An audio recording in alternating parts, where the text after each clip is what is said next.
Did it work? Yeah, it works.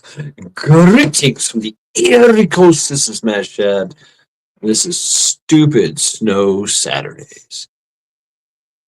Loretta, what's going on, Loretta? Welcome, welcome. Skull, skull. Yeah, uh, I've been drinking. KP, what's going on, brother? Skull. This is brought to you by Conway. That's right. Great Lakes Conway.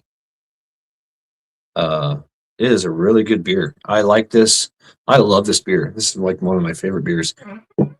Grit and Grace, what's going on? Yeah, I remember your post to talking about. That was the question I had. Do I drink it now or after the snow? Well, the snow has not begun to fall here. What's up, Scott? Rescue. And so I don't know, man. I'm just hanging out, doing my thing. Uh, I apologize to Mike for doing a hating on local loser prepper. I just don't really. I just really don't like that guy. Just really fucking don't like that guy. Just an extreme disdain for that guy. Yeah, I don't like him. So fuck that guy. Anyway, and I'm drunk too. So hey, I don't know. Maybe I'm just trying to pick a fight. I don't know. Let's be adults here. Okay, punch in the face. Right? I don't know. Yeah. What's up? Lawfully armed. Yes. So yeah, fuck local prepper projects. Whoever the fuck that guy, fish sticks. What's up? When I really don't like someone, I really fucking don't like someone. Like and I'm a good person. I think I'm a really good person. I know. No, that's the thing. I know I'm a really good person. But if I don't like somebody, it's for a really fucking good reason. I really don't fucking like that guy. I just really fucking don't. So whatever. Yeah, in classic Marine fashion, and I don't even think it comes from me being in the Marine Corps. I think maybe the Marine Corps made it worse. But yeah, I'll pick a fight. Come on, bitch. Right. And when I say fight, I mean I could never foresee me and local prepper actually fighting. And that's like me and fucking all American prepper or un-American prepper. It's never going to happen. It's up to them. It's up to them to decide that. Me personally, I'm never going to go seek them out and hey, let's have mutual combat or anything of that nature. Nor with anyone that I have interactions with. So no, I don't. I'm not entertaining the notion of violence. That's totally up to them. If they come to me, hey, I would gladly accommodate. But I just don't like people for reasons, right? Really good reasons. And local prepper, yeah, local loser. I call him local loser. Yeah, fuck that guy. He likes to talk down upon people. He likes to halt. He likes to haunt chats.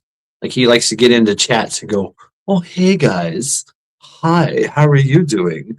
Do his little prepper princess wave, and be a fucking nuisance, just like, "Oh, hey, hello," and then of course he's gonna cut. He's gonna make content from your bullshit and cut it and make it, somehow his content. That's some bitch ass shit. That's some bitch ass shit. I wasn't going to get involved. I really wasn't going to get involved until he came after Ohio Valley Prepper. Like he came in there and was like, "No, no, no, no, no. You should not be worried about what goes on in the world. You should be worried about what goes on in your local area." Who the fuck is this guy? who the fuck are you to tell us what to fucking do? I don't know. I mean, maybe it's my superiority complex. Maybe it's my aversion to authority. Right? I don't know. I think maybe I just don't like people telling me what to do, or my friends. Right? I mean, what's up, JD? I mean, and I've met OVP. I've met JD. Right? I've met a lot of people. And I'm that guy. You know what I'm saying? I'm that guy. Yeah, he's a fucking. What's up, Blue? Yeah, we're on a roll tonight. That's right. I mean, you come from my friends. You come from me. I don't care. I don't give a fuck. Right? I'm the rock you will break yourself against. You come from my friends, and I'm like, hey, what the fuck? No, let's go. Right? And so I just I just don't like that guy. He is, I mean, yeah, and he talks about being some kind of Marine or whatever. I mean, he alludes to it, whatever.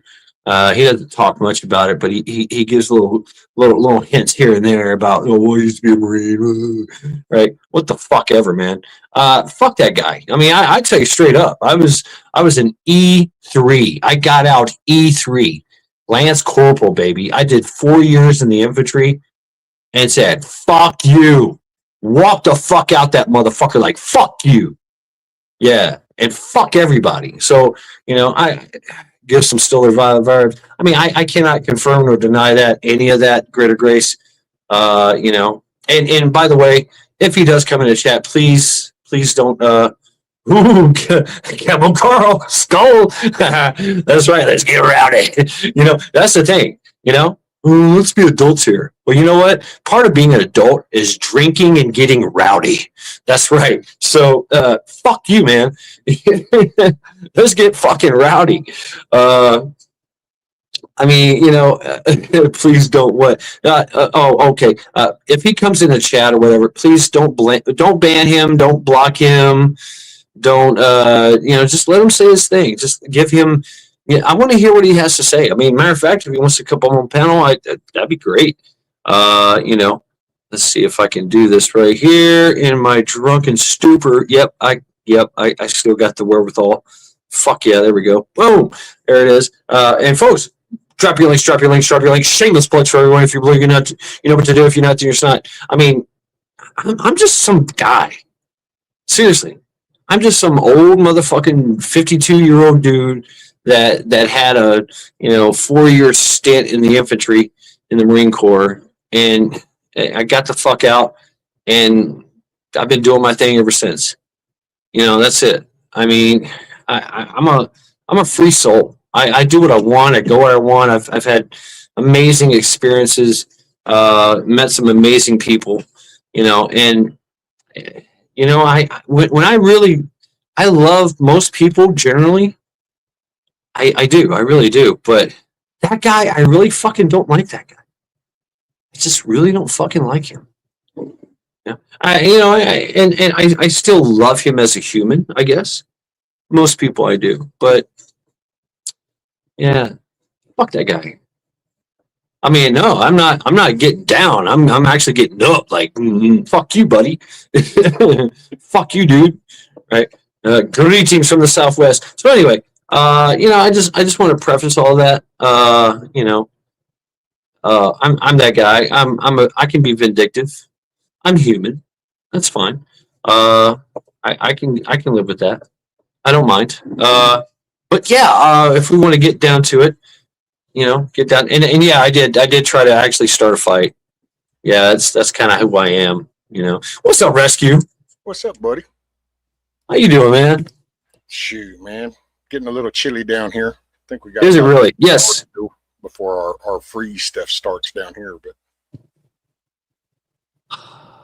let me get this. You were talking about that dude, and I ain't trying to bring it up, but I don't know nothing about it, so I wasn't there or nothing. So but I do find it ironic that in his channel description, he actually ends his little description with something like full creative freedom or something. And it's like, it's kind of weird when people use that freedom word while they're telling somebody else what not to do.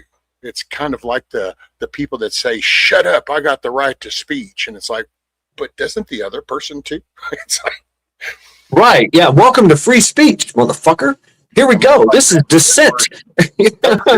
I don't agree. Right? You know? Yeah, I feel you. I mean, it's just me getting personal. I'm taking it personal, and I'm going personal with it. You know? shit Uh, happens.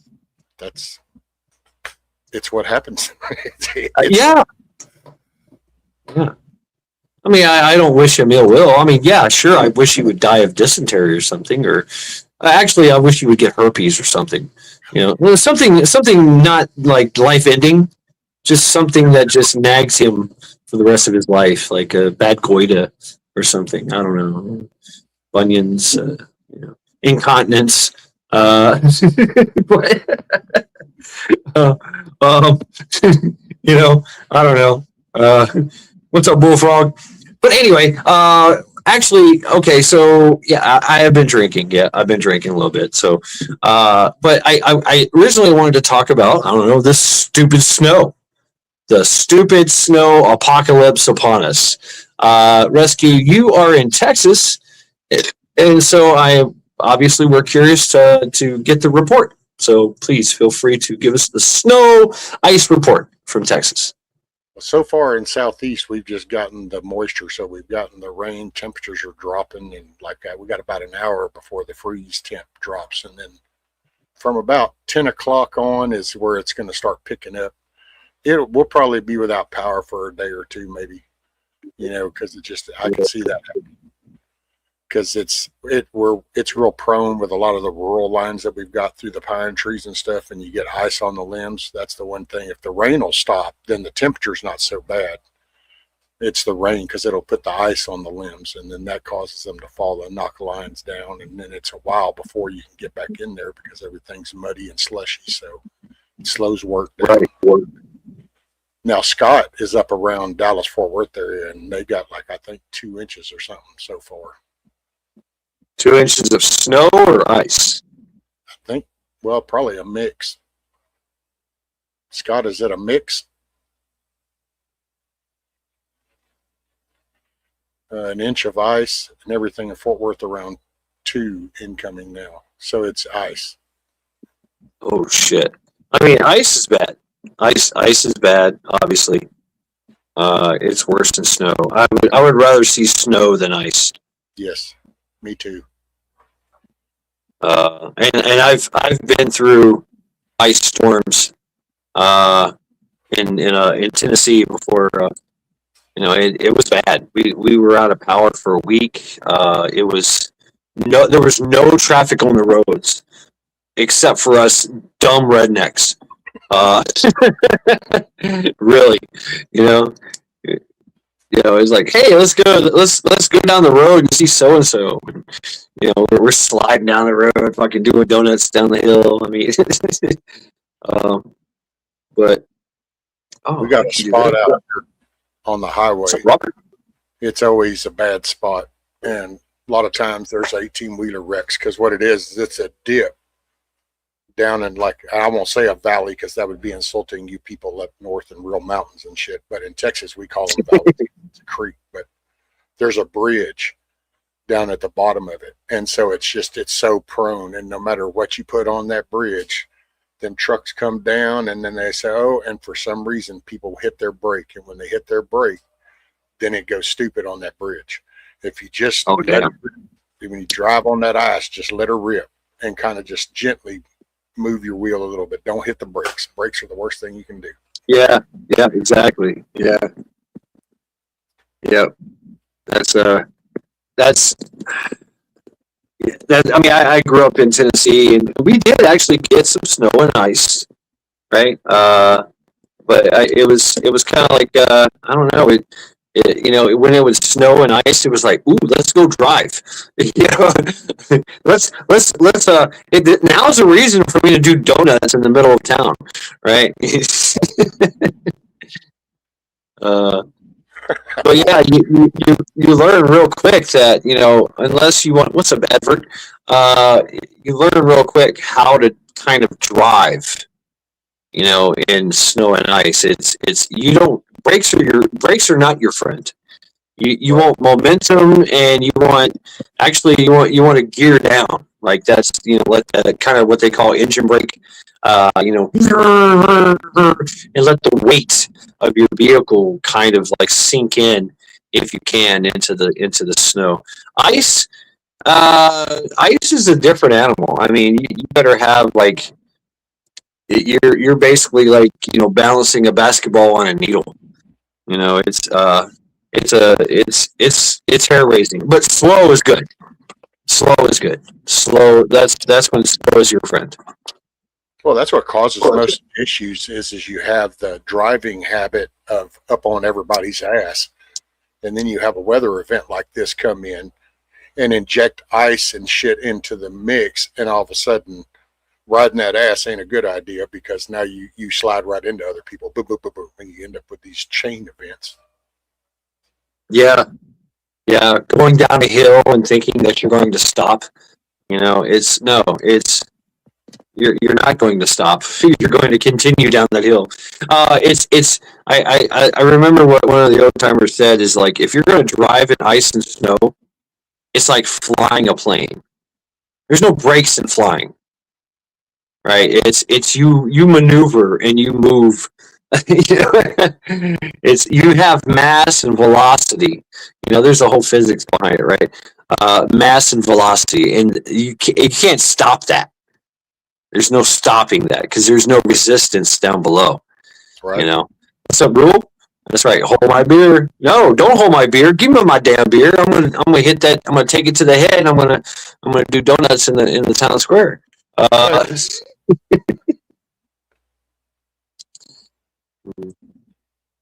But it's like you're hope for a hill, or you hope for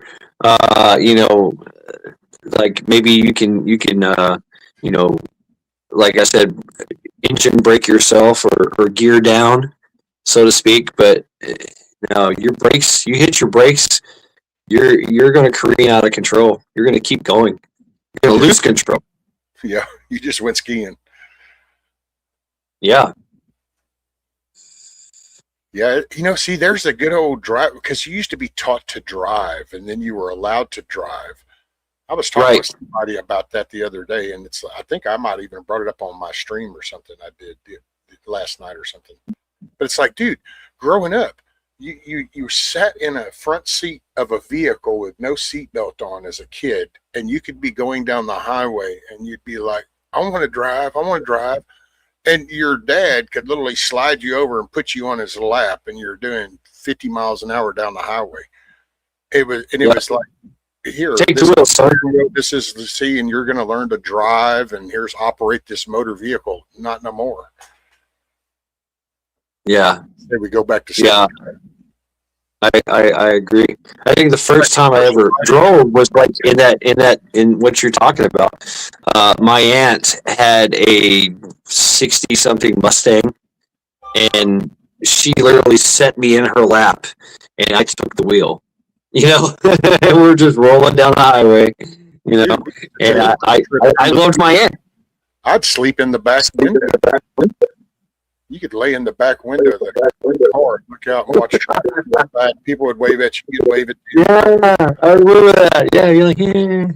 And somehow all these safety regulations, laws, all this shit that was supposed to make things better, we still have wrecks, we still have accidents, didn't solve a damn thing. Pass the seat law, buckle everybody into car seats, and you know what? You still pull kids out of car wrecks, out of the car seat. So it didn't stop. Yeah. Got to make people accountable. That's what we should have done. By God, we need the gallows back. No, I'm just picking. Well, maybe. So Wolfgang is in Cincinnati. Give us the report there, Wolfgang. They started getting snow like a while back. We got the ice alert.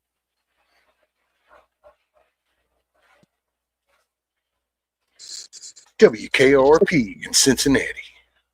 WKRP in Cincinnati. I love that show. Yeah. Dude, I love that show. Yep, I did too. What was her name? Lonnie Anderson, the blonde. Yeah, oh man. She was. And then he had Johnny was some cool. guy. Johnny was the stoner dude. He was the Yes, yes, Johnny. Yeah, Johnny. And he had the Afro guy. And I mean, it was. Man, already called off. Unfortunately, here in Cleveland, we're gonna get like maybe 10 inches, which means nothing. You know, Well, I'm still gonna I'm still gonna go to work. Monday. tornado, It's crazy. tornadic winds down from outer space. That's what so oh man, tornadic winds, tornadic, yeah. Has tornadic winds. What? Coming. We put that on stage. Did I put it on stage? Coming down from outer space. What? Okay. Tornadic. New word. Tornadic. This is educational. Tornadic. I mean, basically, that's what a tornado and a hurricane is. It's what they call the finger of God, right? So basically, our high pressure atmosphere collapses and allows low pressure pinpoint to come down, and that's a tornado or a hurricane. It just creates this whirlwind of shit. What's the tornadic? Is that a combination? I don't know. Tornadic. I guess it's a descriptionary term. Tornadic. You know, so they have like a vortex going on. Wow. Interesting. Interesting, Wolfgang.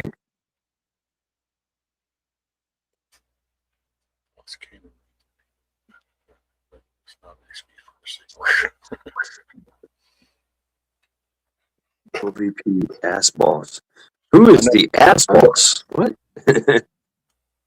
I know my son. He works for the state highway for just a little bit longer. They've got to go all camp tonight. We're staying up there. Oh yeah, they pre-stage. Yeah, they pre-stage areas. They got no hot water. So he's like, so we're gonna go. We're gonna deal with things. Come back, shower. Damn. Not a happy camper.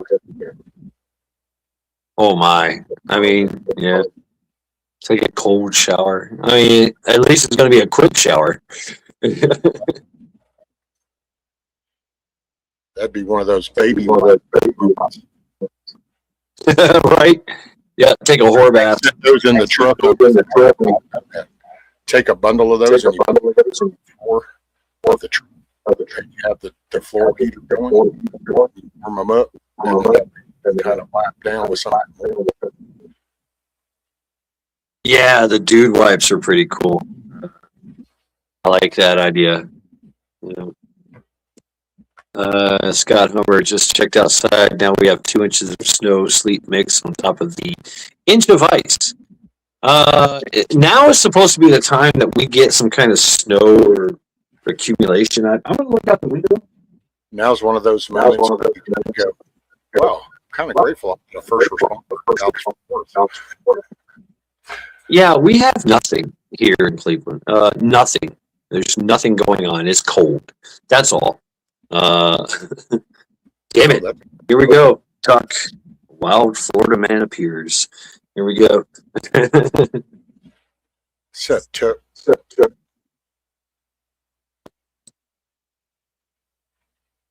I can barely see chat. I see one thing of chat.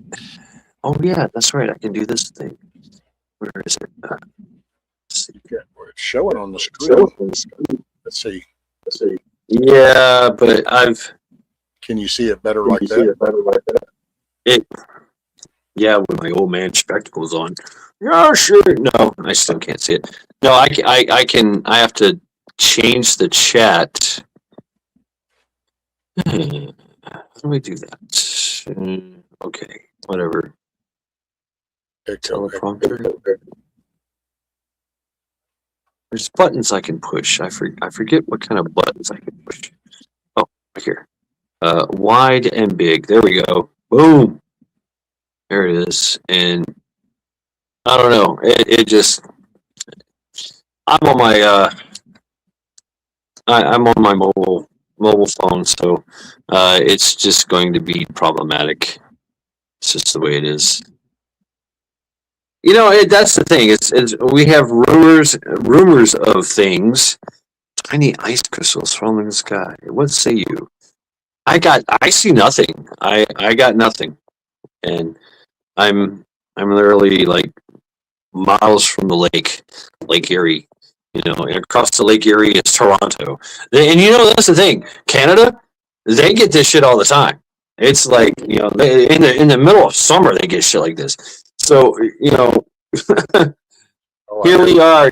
Like God, we're gonna die. And they go through it all the fucking time. You're like, yeah, it's snowing, it's ice, it's Canada. What's up, Eric? Hey, I'll be right back. Okay, I'll be here.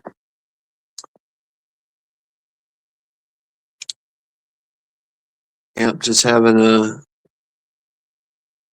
What do we got here? Suez minus 300 silk in our neck of the woods over 2 foot of snow.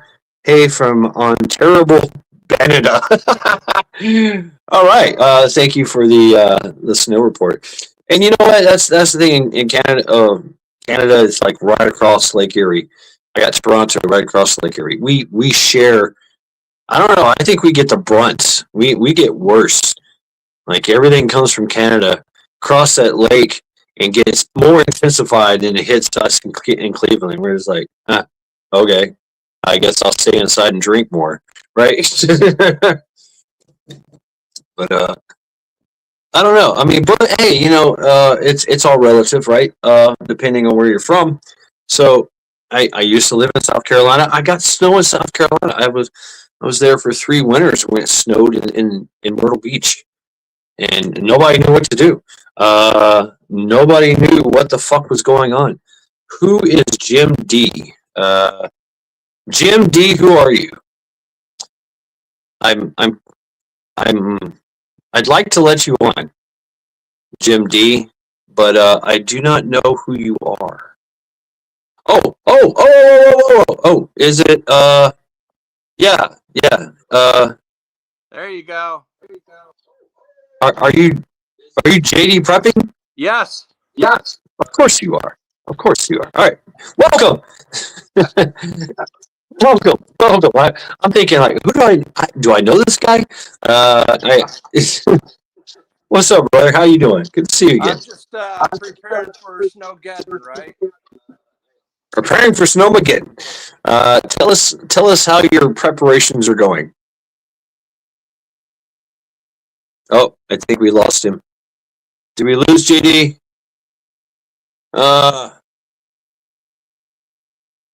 JD, come back, JD. Advert. Tell JD to push the button.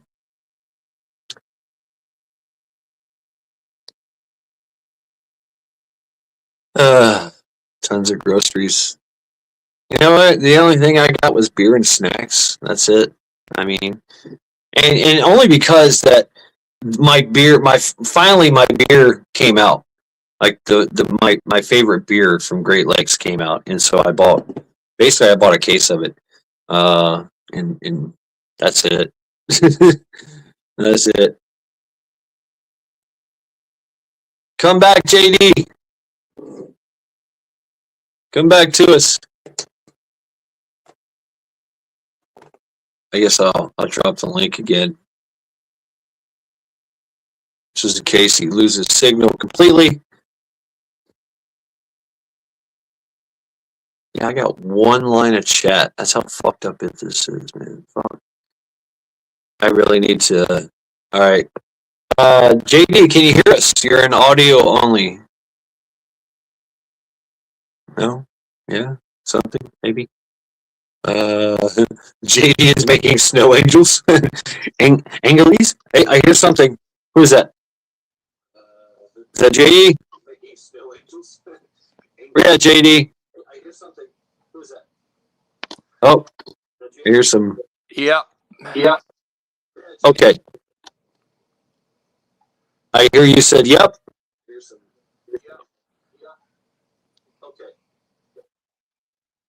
There we go. There we go. All right, you're back.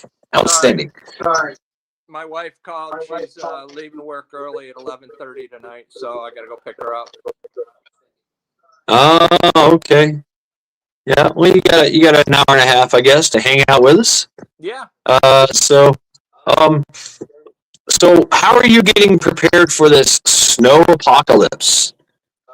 Nothing different than I usually do. Right? you're relative. You're to the east of me. Basically on the same plane. Yeah, this is nothing new, right? Right. We're just supposed to get the top end of this storm, and it looks like about maybe 7 inches. I mean, no big deal. I mean, the cold is the worst that we've been dealing with. I mean, the animals don't like it, but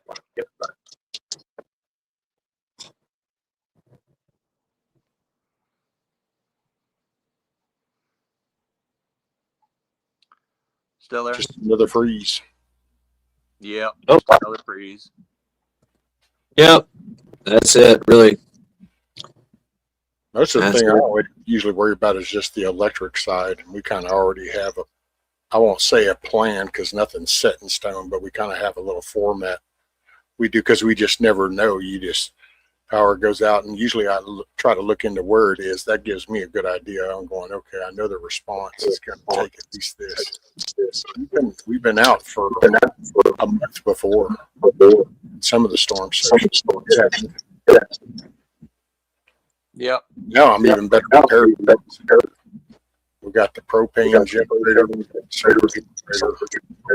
more prepared now, or have ever been, really.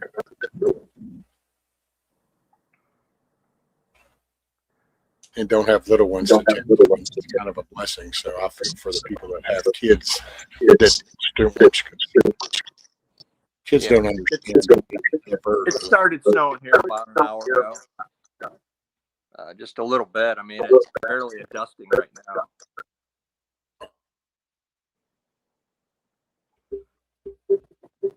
14 tomorrow.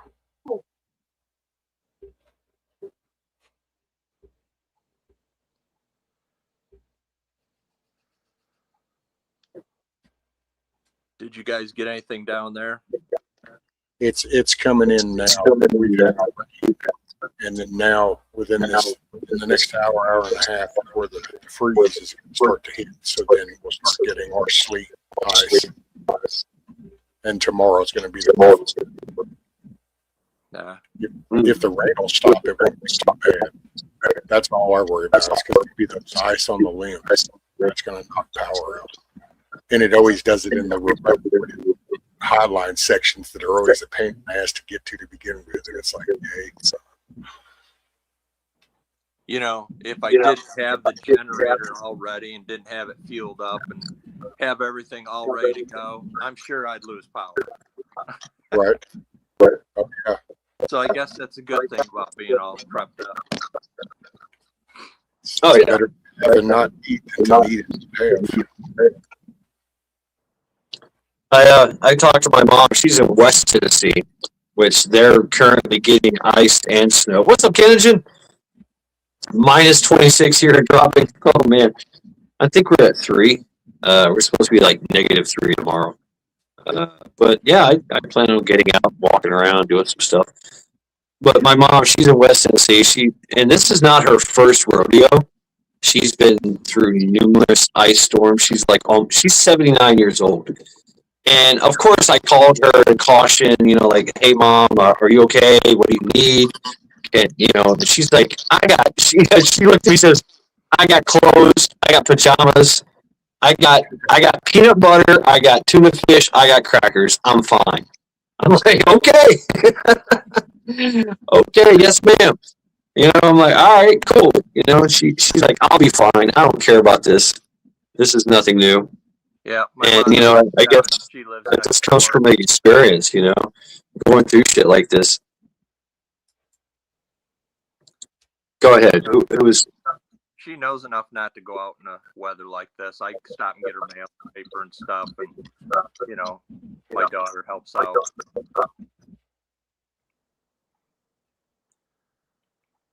Yeah. Yeah. Right. So, I mean, we got lawfully armed. Boom. Here we go. Hey, brother, how you doing? Good evening. Don't mind Good the news, evening. of course. Gentlemen, scholar. Oh, It's just one of Came those with room. streets, again, isn't it, where you have to have a beard? That's right. Yeah. I mean, the beard helps. It really does help. Yeah. I laugh at people at work. They're just like, "Oh my God, my face is freezing." I'm like, "Yeah, mine ain't. I'm good. I'm fine. I got my own scarf." I don't. Yeah, you've got the long hair in the back. That's right. Yeah, yeah. I got the long hair too. You know, I'm growing my own little like ghillie suit / sweater. You know. He needs a pair of goggles and he can wrap it right around. Goggles. Yeah. So lawfully armed. How are you getting prepared for the snowmageddon? No. I did laundry. Oh, there you go. There you go. That's all you need right there. Just some laundry. I'm calorically dense. Yeah, I Snow cooked up a brew. bunch of meat yesterday. So had meat for today and tomorrow or whenever. Next few days anyways. So what is the like we hear about like all these stores going empty with milk and bread. How does milk and bread help you survive a great freeze, a winter storm? By the way, they've named this winter storm Winter Storm Fern. I don't know. Fern. That's what they named it. Fern. Yeah, it's named Fern. Fern. Fern. all I right. didn't know that they named winter storms. Right. I didn't either. How does milk and bread help you survive a storm? You don't have to And toilet cook paper. sandwiches. I don't know. Eat a lot of cereal and make a lot of toast, I guess. I don't know. Peanut butter sandwiches. Okay. You're right. You're right, Leslie Arms. Yeah, you're right. Make sandwiches. No cooking. No cooking involved. French toast. But that requires cooking. Yeah.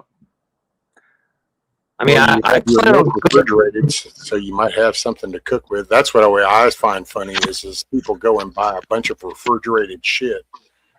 And there it's was like, no you meat. actually have a generator and stuff to keep your house like running, and it's like, well, no, and it's like, so 2 or 3 gallons of milk is going to do what for you when there's no power?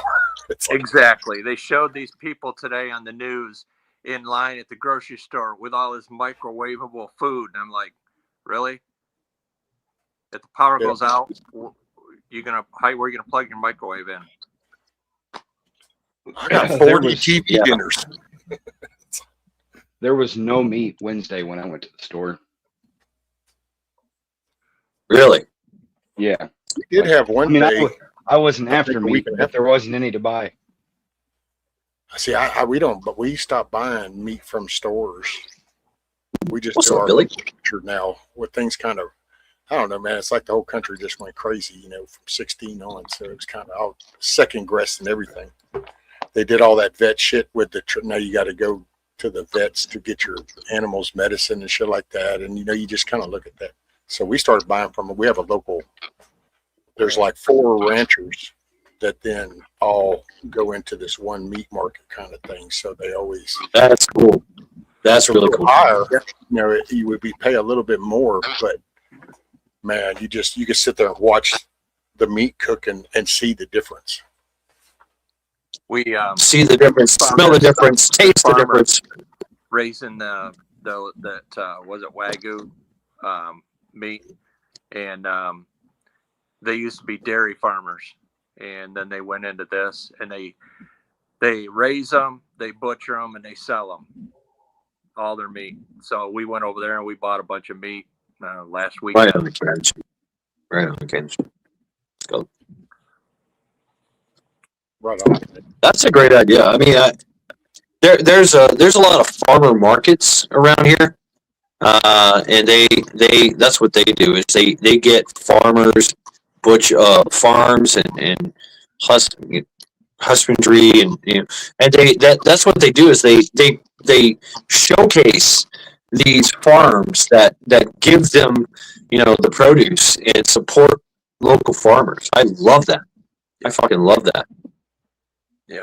Bullfrog? No, I haven't. I stopped my chicken noodle soup thing, and it was kind of glad I did too, because I joked whenever that little clip come out from that Campbell's guy from his board meeting talking about the shit food and stuff, and oh yeah, looking at it and I'm thinking, man, to think I was actually chicken noodle soup for like a year and a half, I think almost 2 years, nothing but chicken noodle soup, and that's Bullfrog was remembering that. Yes, some's better. Yes, I'm just I sometimes I tread a little bit more and I feel it down there, but I enjoy eating different foods, so I just decided to.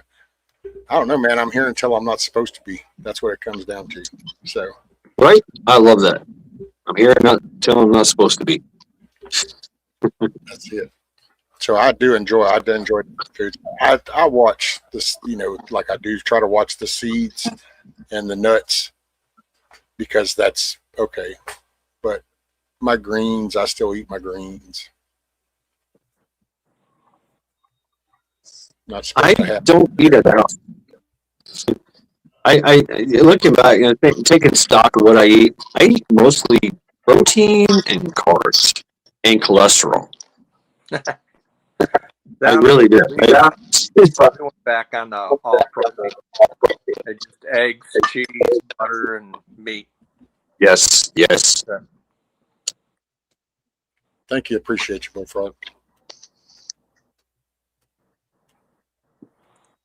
Oh yeah. And Rescue is doing like he's got him a 3D printer and he's pumping out produce. He's pumping out products.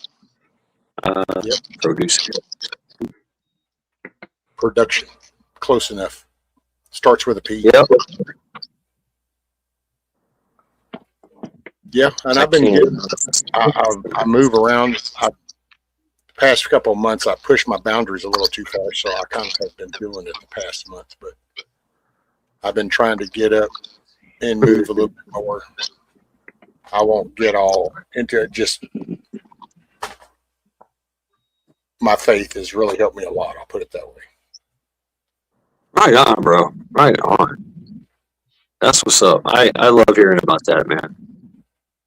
I mean, it kind of reminds me of the the story of Jesus, like walking up to a guy that can't walk, go stand, walk.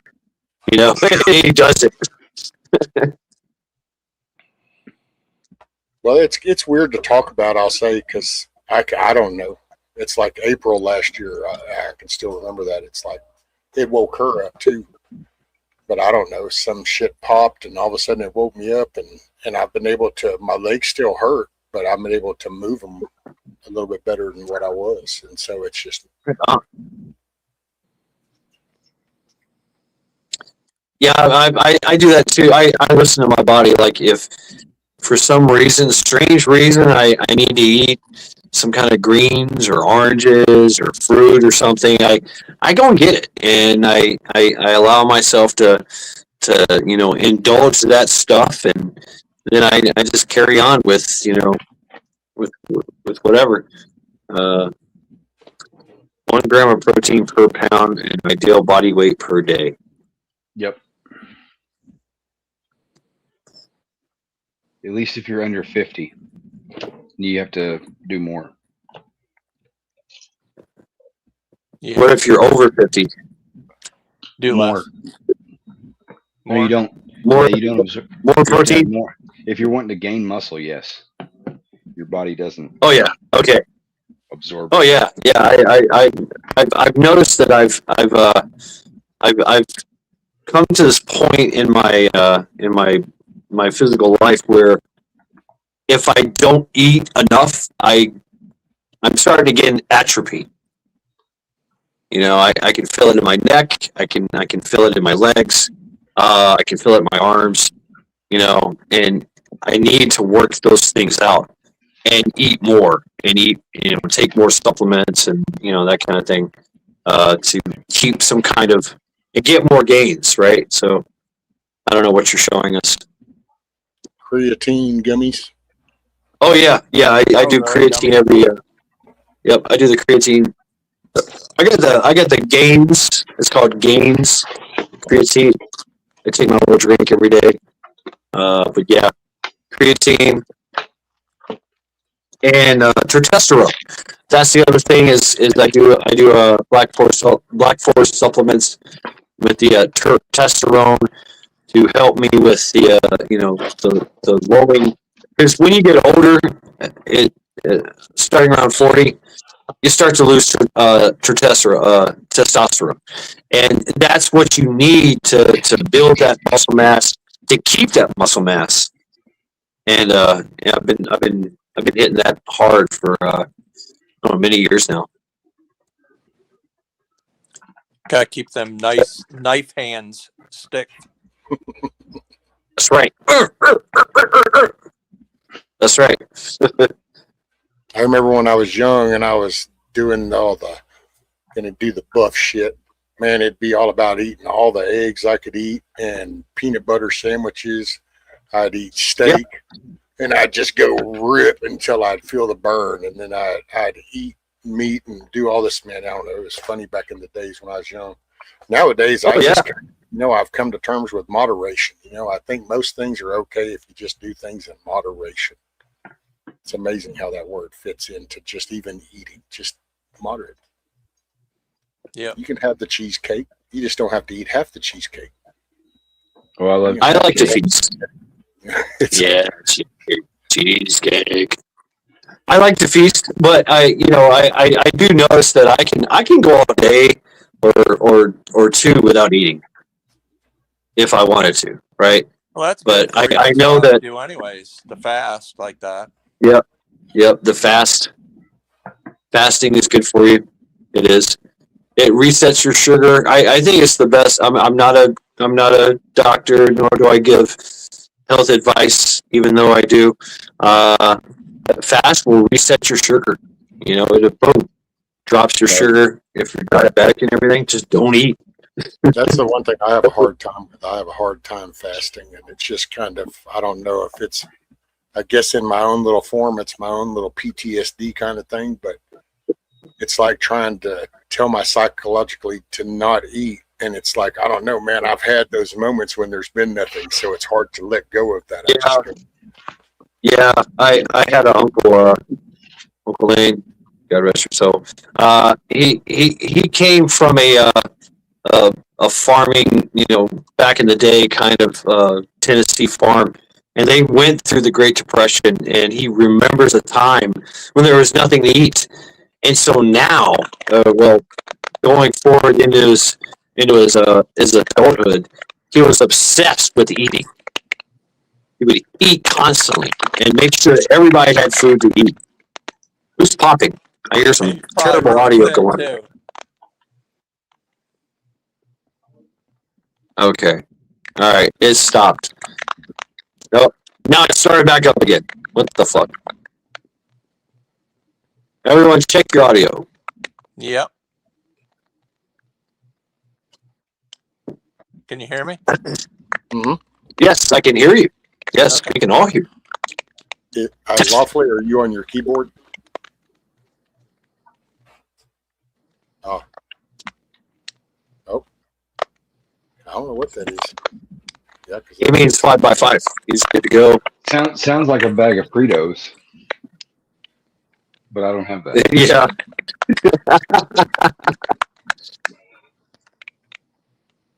All right. Okay. I will systematically go through. Right. All right. I just muted JD prepping and the popping stopped. So JD prepping, it is your fault. Bad JD prepping. All right. I'm going to cut out anyways. Dang. Thanks, guys. Well, come back. Be safe. Hey, come Everybody back be if you safe want to. out there. Go out You and gotta play in come. the snow. Have fun. All right, brother. Well, be safe and stay warm. All right. Take care of yourself, JD prepping. Hey, Rescue, Yes, sir. make it a good day.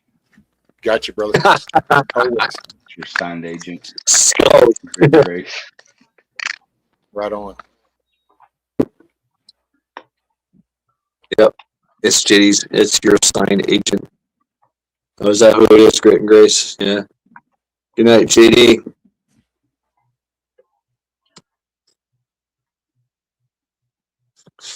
Yeah. What's up? What's up? How y'all doing? Ready for the snow apocalypse. I wish it would get like ice and snow in Minnesota. Just to fuck with them going on.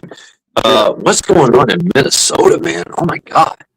I It's gotta say, war zone. I seen the whole little march thing they did, and I thought, man, you know, if you just did a belly dump plane over the top and just kind of went and just flew off, it would be like that would be like so cool. Like a stage dive. Belly dump them with some water, or that, or like the ones that are all on the things. Ice just needs to get one of the water trucks, dude, with the water bar on the back. And as they go and all these little shits start gathering and all that, they just cut the sprayer on. Just start misting the sides of the road. It's like they're just standing turned into an icicle. Who gives a shit? Freeze everybody in sight. I think that's not like the rest of the world uses the water trucks. We do not. Here in America, we do not use water trucks. I think We it's we do? Oh, we do down here. Really? Oh yeah. But then I we've don't know got if it's illegal or frowned upon. and stuff. So we have a water truck that comes around here. Are. Some of the summers we run a water truck around here because you just otherwise the dust, people just going in and out of. Well, no, I mean for like a protest. Oh yeah, no. Oh, you mean the water cannon shit? I know, man. I wish. There you go. Push them. I'm sorry. Clear the street, man. Clear the street. It's 24 degrees outside. Everything is getting frozen. You made Yeah. a bad choice. Bad decisions have bad consequences. It is what it is. Don't make bad Yeah, decisions. I have to look into that. Why we do not use the water cannon? Everybody else in the world does, but we do We don't not. want to hurt nobody's feelings. It's the same reason why we don't want to punish people. They But do- we're shooting people with pepper balls and riot balls and pepper spray and shooting motherfuckers. Just right out, just shooting people and killing them. So what's wrong with water? Because the Army doesn't order water cannon trucks; they order MRAPs. But that's what the law enforcement agencies are able to get off of that federal grant. I want to MRAP. Incorporate your own city, and then Okay, apply for one. I like it. The next time there's a run of like mothballed army vehicles or whatever, they'll sell you one or loan it. It's some like federal loan or something. It's the same way that like your local law enforcement gets machine guns and stuff. Well, if the government ever did get one, you could always get one through your local volunteer fire department, because I know like down here in Texas, we can get stuff through the forestry service from the military. Like we run around with deuce and a halves and shit. Yeah. And with our water tanks on them because of the forestry side. So we can get all kinds of off-road shit from them. Yeah, I think it's all that same federal program, but like all of our counties have at least one MRAP that the SWAT team will use. Yeah. Like they had an incident. They had an incident here back, I don't know, 6 or 7 years ago, where some dude failed to appear to court, and so a deputy sheriff and like the police chief from the next town over, Podunk town, showed up to like go get this guy, and he fired on him. So by the time the SWAT team got there, the plan was just like they were going to start on one end of his trailer and just go to the other like a tube of toothpaste. But he gave up after they gassed him. Yeah, right. Yep, little CS, little CN gas, make you cry, make your nose, like make all the snot drip out of your nose and burn everything, burn your lungs. Oh yeah, it sucks. Burn your eyes. That's what's funny about these And this guy had protesters. set a Isn't it timer on ironic? the front door. That dude that Spiced got it. shot in Minnesota. He gets shot, and within hours, you literally have over 100 people there, and it's amazing that they all are wearing damn near the same gas masks. And it's like, you know, I heard somebody point out, it's like, so does the common everyday person, you just know just exactly where to go get a gas mask? Like you just got this message that this just went down, so you know exactly where to go, or this is the planning. But see, we're allowing it. They allow that there, one, because of all the fraud that's coming out. So they need the diversion. They need a diversion bad. And dude, I just don't understand people. It's like, regardless of your political spectrum, if you sit there and get told going, okay, this guy here that we're after, he was found guilty of harming a child, and that's who we're after. And then you go, so why are you stopping us? And they don't care. Right. They don't care. And so it's like, so I don't understand the brain disconnect with that. It's like they literally will tell you the bad person they're going after, and it doesn't make a difference. You have to understand the communist mindset of these people. You know, the revolution, the communist socialist mindset, the communist socialist revolutionary mindset of these people. And they're getting more organized, really, really more organized. They've started to adopt a lot of intelligence tradecraft. They started to adopt a lot of the surveillance from the military. Salute reports. You know what salute reports is, right? It's like, what's up, Hunter? Hunter, what's going on? They're getting more and more organized, and there are some gun groups in this socialist group. Gun group. What was this? I forget the name of these guys. Socialist Rifle Association, John Brown. There you go. Thank you. Yeah, Yep, John Brown, socialist. Yep. These people actually train, and they train. Pink guns. That's another one I remember. I think that's more of a grassroots kind of gay thing. But well, they're winning some of them over. Well, a bunch of that is. You have a lot of that, like the preliminary of a lot of people that were pissed off at law enforcement. While they might not have been down with the other shit that was going down from that side per se, they were kind of, but now that the ICE thing has become the big focus and the whole Gestapo, the Nazi, the drive, I think it's actually, some of them are start getting pulled over because it's like the anti-law. Because that's just a thing. That's a thing that mixes in with that. That's the one mixing blend with this whole ICE stuff. And it blows my mind, because I'm not justifying bad cops. There's bad people that do every kind of job in the planet. There's bad people that do it. But it's that you're going and attacking the law enforcement agents, and you don't even want to look into what they're there for. And then you got stories like the 5-year-old deal. And it's like, I'm sorry. So you want to focus on ICE and you want to play this detaining a 5-year-old, when in reality, you literally had a father. First time in my life I've ever seen a father literally run and leave their kid behind because, oh my God, it's going to get me. I did some illegal shit. Let me leave my kid behind just out in the snow. There you go. And now they're not detaining, they're protecting. Yeah. It's right. You got I don't know, man. I don't understand that the brain is just rewired right now. 16 totally flipped the whole thing upside down, I guess. I still have ammo I bought in 16. Huh? I said I still have ammunition that I bought in 2016. 2016, I got ammo that I bought in early 2000. Yeah. Okay, Grandpa. Okay, Grandpa. Get out and train. That's right. It was back. It was Wolf ammo. It was sealed primer, sealed around the casing as well. 7.62 by 39. Still good. I've used it from time to time, periodically. My AK, and yeah, it's great shit. Now I don't think so much.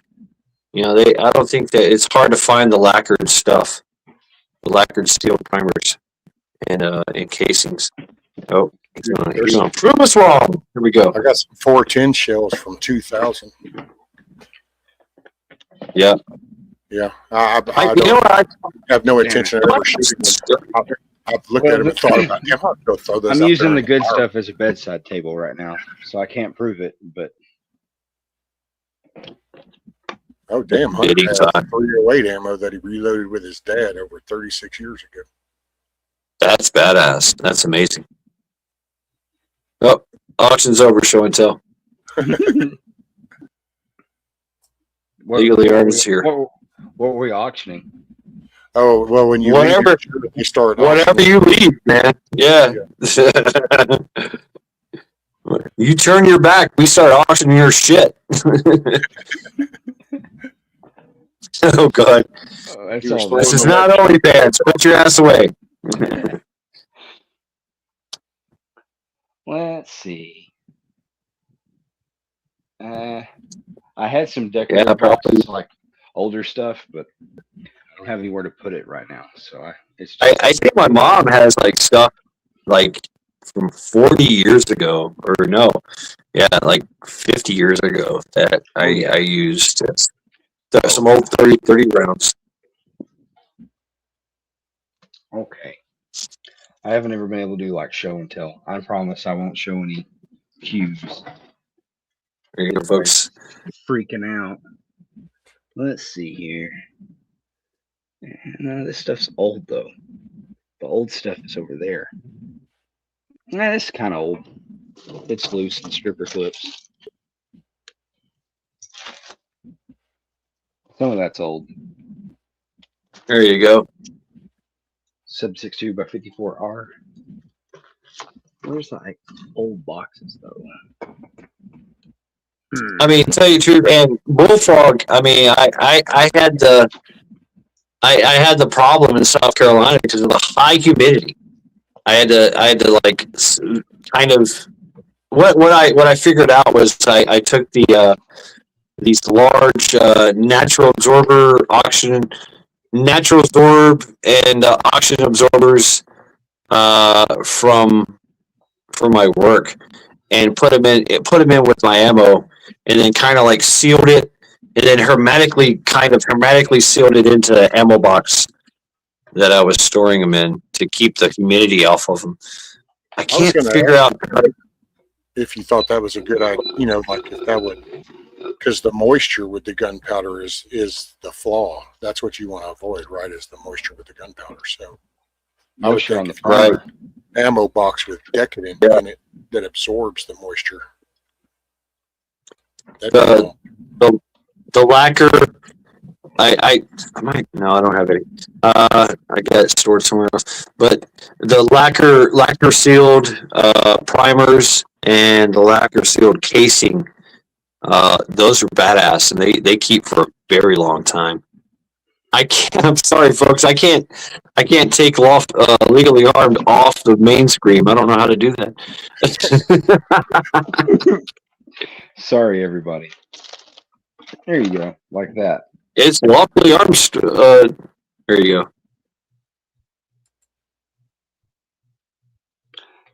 The oil proof, where it's got the lacquer. Yeah, that's what I got. That's what I got.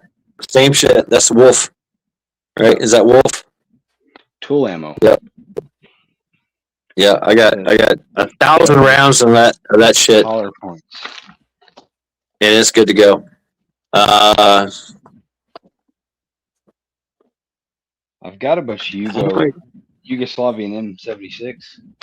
That's the good stuff.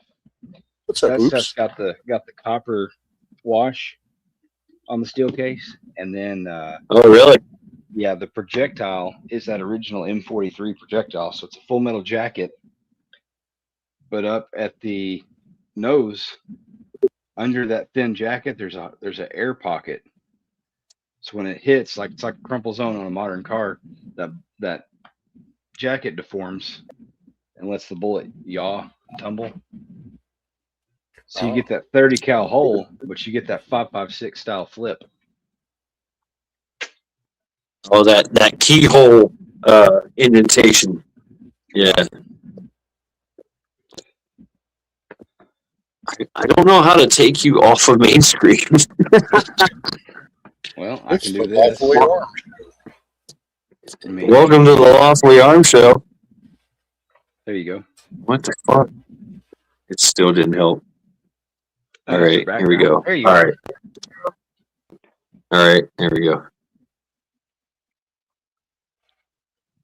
And you know, if you really want to get into it, I had a friend of mine that he had a storage shed in South Carolina that he put a dehumidifier in to draw all the humidity out, to store all his ammo and his cigars, by the way. But it worked pretty good. But I had great success with they're called Naturozorb, and they're like the big packets that absorb moisture. You can also buy the cans too. Yeah, there's cans out there that homeowners will buy, and they'll set around in their house to, like, if they got like a rental property, and what's up, meat puppet, and it'll draw all the moisture out of the air. I buy what's called decadent. Yeah, desiccant. Yeah, anything that says desiccant. And I you buy can that then I print out my you own. can oh yeah, you can reactivate that by just throwing it in if you have an autoclave, and you know somebody that's got an autoclave that can dry it out, or microwave, right? So microwave for like 30 minutes to an hour and a half, depending on the thing. Hadn't heard of using a microwave. I know the instructions on those say to put them in the oven at like 140, 150 for like 4 hours. That's probably the best way. A microwave would do the same thing, but it's the venting process that you have to do with the microwave. So you'll turn on the microwave for like 30 minutes, and you'll see a lot of your packet, and you open the door, let it vent, and then do it for another 30 minutes to an hour. Kind of repeat that process in the microwave. But the oven is probably the best way, because it just sucks off. It's already going to vent.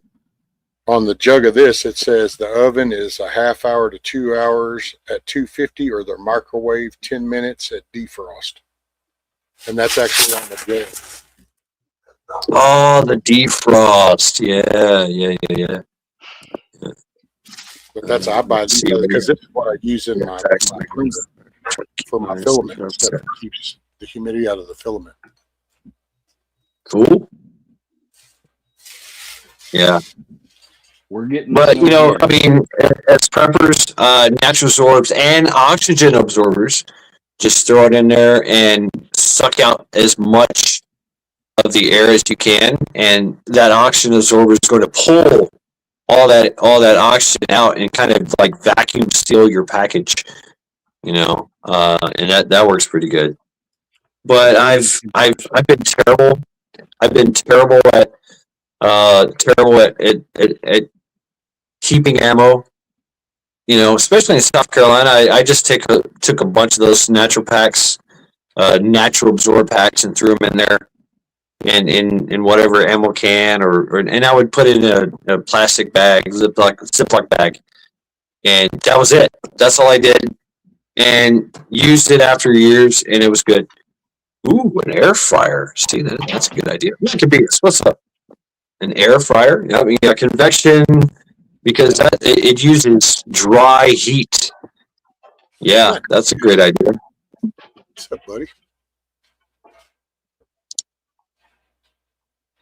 All right, I must get more libations and check on the snowmageddon that it's not going on outside. Basically, I'm looking out the window. Yep, no snow, nothing. We're getting it here. We got 4.5 inches last night, which is more than I can say. And then Today it's just sleeted off and on, but we're supposed to get another 1.5 to 4 inches tomorrow.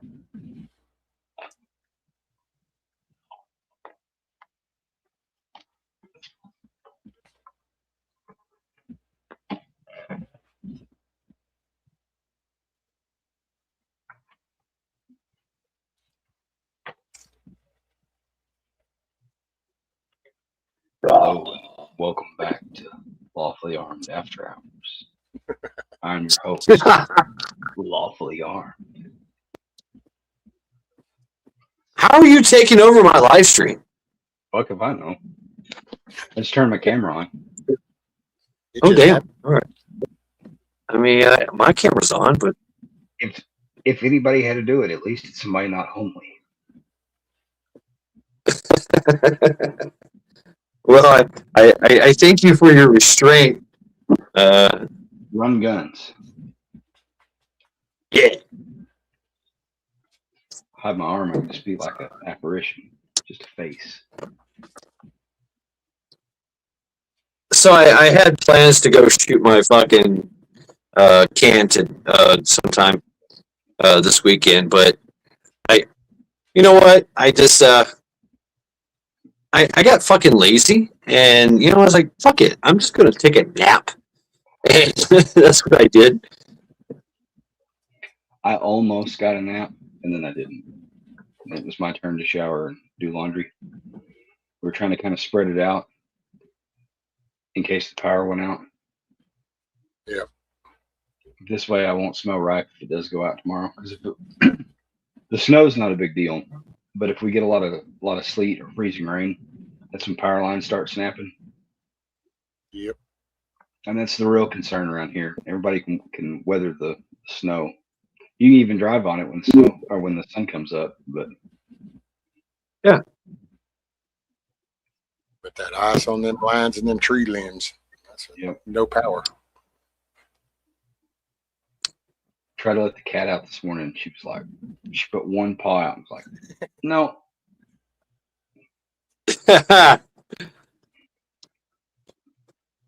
Yeah, there's no man buns around here. Who the fuck's gonna wear a man bun? You talking about show and tell? Lawfully Armed, do you wear a man bun? I don't have any hair on top hardly. There you go. So no, I don't do man buns either. I cut my own hair so I can afford ammo. Sacrilege. And so it's like a 2 on the sides and then usually the longest guard on the top. Kind of blend it. About every 4th or 5th haircut, you just have to peel it. Try to leave a little comb. I don't know. I might try something new. I just take my wall clippers and cut them on and run them around the dome. Yeah. I just don't cut my hair. This is true. See, I would do that. I didn't in junior high before ROTC. You know, like right as Justin Bieber was becoming a thing, like I had the bowl cut going. But like my hair is pretty wiry. So if it gets much longer than this, it starts wanting to do its own thing and it's hard to get it to stay tame. If I could suffer through I let it do its thing. it back, I let it do its thing. I'd look like you if I Yeah, could suffer through slipping it back, but it's wiry. It's that in between. Mine's the same way, man. I got black people hair. I really do. Even though I'm white and my hair is gray and blonde, it's in red. It's black people hair. It is. It's black folks hair. Let's see if we I got figure this Brillo hair. out. And you know what? I've allowed some of my girlfriends to, like play with my hair and do this like whole fucking shampoo, conditioner regimen, hot oil treatment bullshit, and I just got fucking tired of it. I was like, you know what? My hair is my hair. It's gonna do what the fuck it wants, and I'm just gonna let it do what it wants. Just like my beard, just like my nose hair, just like my ear hair, just like my second beard downstairs. Ooh. Fuck it. That was the worst mistake I ever made. Was letting a friend convince me that I need to start trimming my nose hair. God, that's awful. Oh, you don't trim it, man. You pluck it. I'd rather Yeah, you want. I'd rather Yeah. do the hot wax with the popsicle stick and just I just rip them right out. Yeah, you get a little teary eyed, but you know what? It takes at least a week for it to grow back. Uh, so when you yeah, when I don't you know when why you're in Roughly Arm is taking over. here, let me turn my I don't know. camera off so they can see you. Oh, there That's you On your weird. How the fuck? on your settings How the from your end, fuck is that happening? do you have All right. different What? layouts? It should be under layouts. Uh. Okay. looks like I'm Lawfully Armed on. main one. I'm in group layout. All right. Yeah, I'm gonna go to it'll have a, spotlight layout. it'll have a different diagram. It'll show like little different squares. Yeah, I'm Usually pushing buttons now. Pushing All right. button. Turn your cameras on and see what happens. Okay. boom. Okay. Boom. Boom. Boom. Boom. Boom.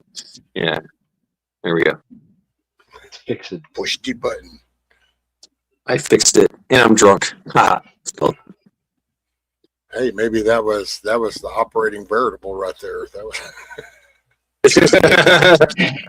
Gave my stepdad his first White Claw this evening. Go to Manshad's Manscaping channel to get all the details. so. How did he like a White Claw? Well, I listed off the flavors and he picked pineapple. I was like, Oh. "Oh, you picked wrong. Archimedes. It's not very What is pineapple." going on, people? He tried one sip. Was like, "Nah." So I gave him green apple and I took pineapple. Maccabeus, good evening, sir. What's up, How Matt? are y'all? Oh, I seen Mad One was live, so I got to come out here and brave the 0-degree weather so I can visit for a little bit. Damn, bro. We Welcome, appreciate welcome time. indeed. Welcome back, actual. I took extra pain meds. Oh yeah. You're impervious to the cold. V, I'm honored to read that. Yeah. You have my permission. As long as you keep me from here up.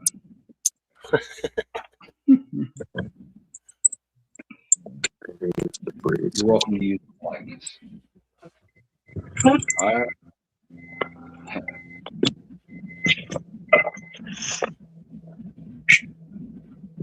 Oh, we're in the vehicle. Yep, he goes out. He gets better signal in the car. He literally lives in a fucking Faraday cage. Oh yeah, I know, man. But that is a cool ass old trailer. Yes, yes, it is.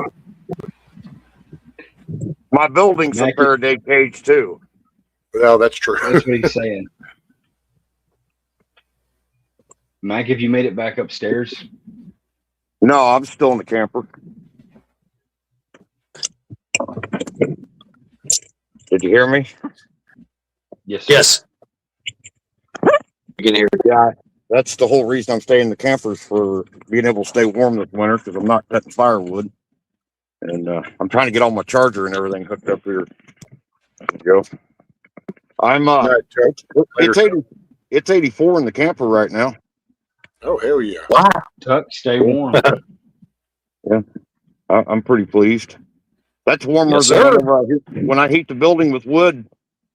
65 to 70 is the warmest I've ever had it in there, and that was just last year, early last winter, before I got sick.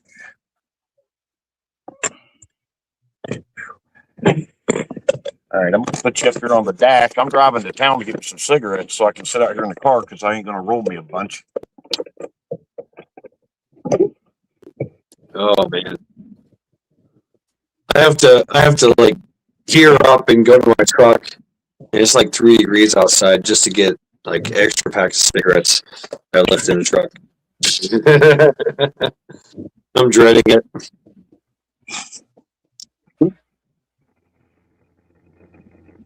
I got plenty of gear in here in case something happens and I end up walking.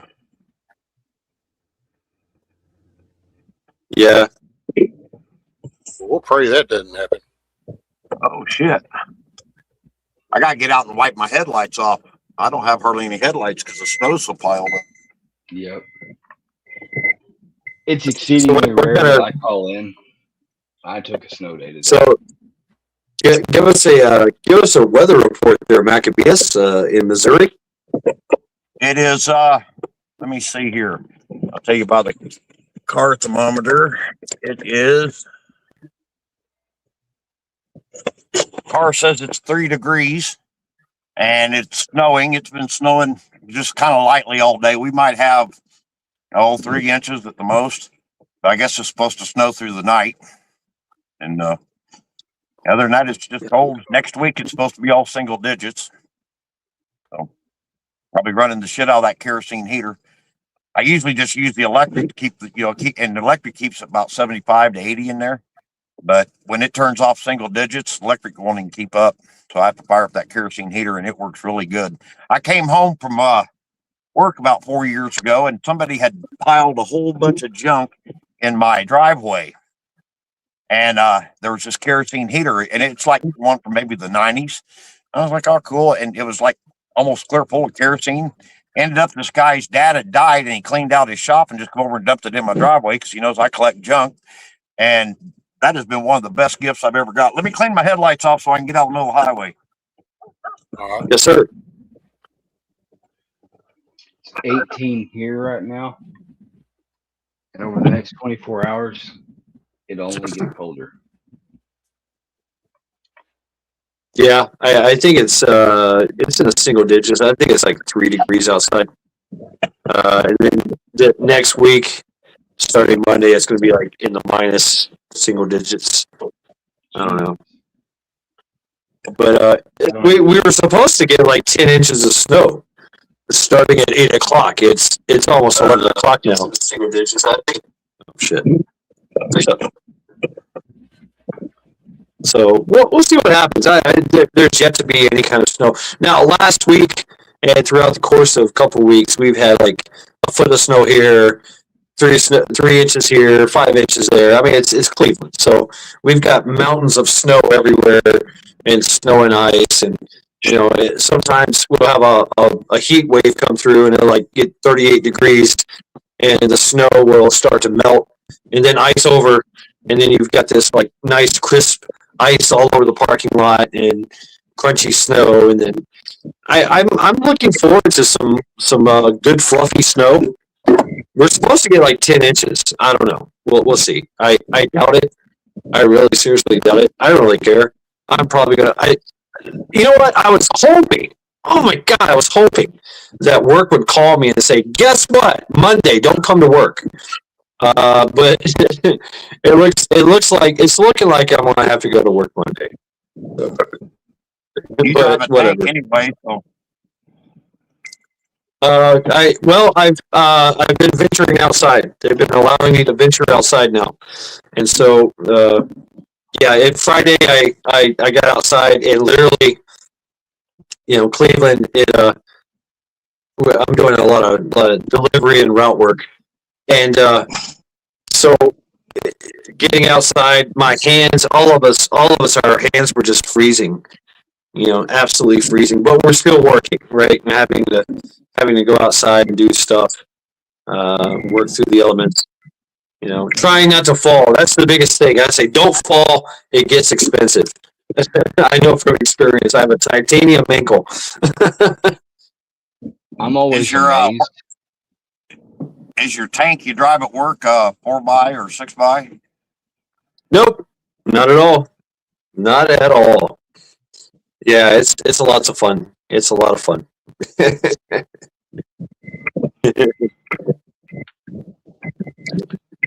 Yeah, I actually have fun driving. So but the weight of it and the engine brake helps a lot. Yeah. Other than the brakes are shit anyway. Even in drier conditions, it's hard to stop those things. But just allowing the engine brake to just gear down helps a lot. Taking a chance the Siberian Husky around the backyard to get him in the house. Mika Wolf. No, no dogs. No huskies.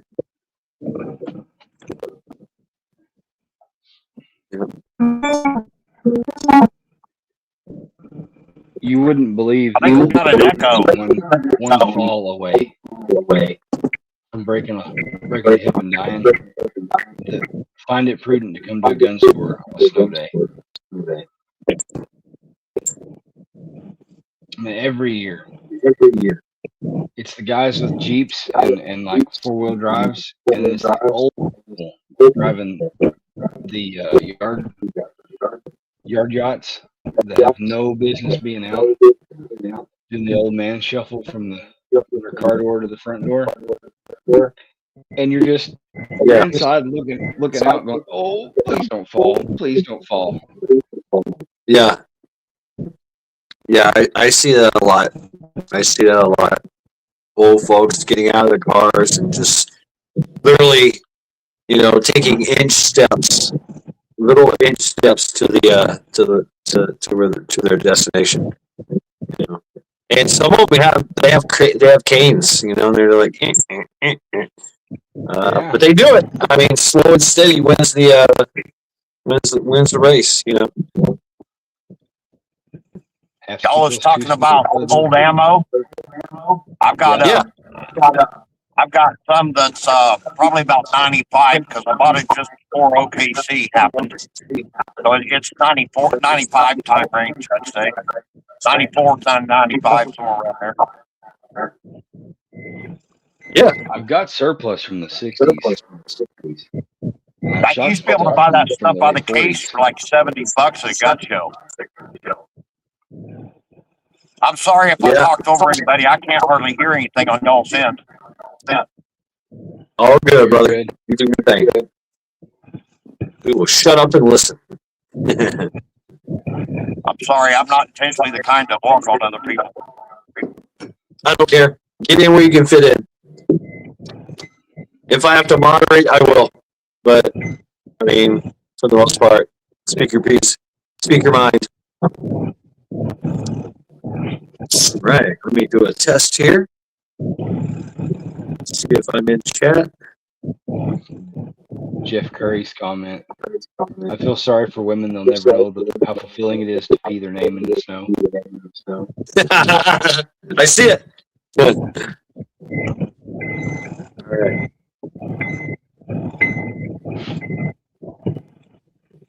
All right. I am on my tablet in the chat. Here we go. Since 2020, I've had this conversation with a few people on YouTube, and they keep telling me that these commies don't have to worry about them in the wintertime. They don't like the cold, and they'll stay inside and wait for the summer and warm months to do their shit. I wonder what they're all saying about it now, because they sat there and argued with me, over the last 4 or 5 years. Yeah, Minnesota has been going on for quite some time now, and it's fucking cold there. Yeah, and they're acting a fool. There's thousands of people, all over the place.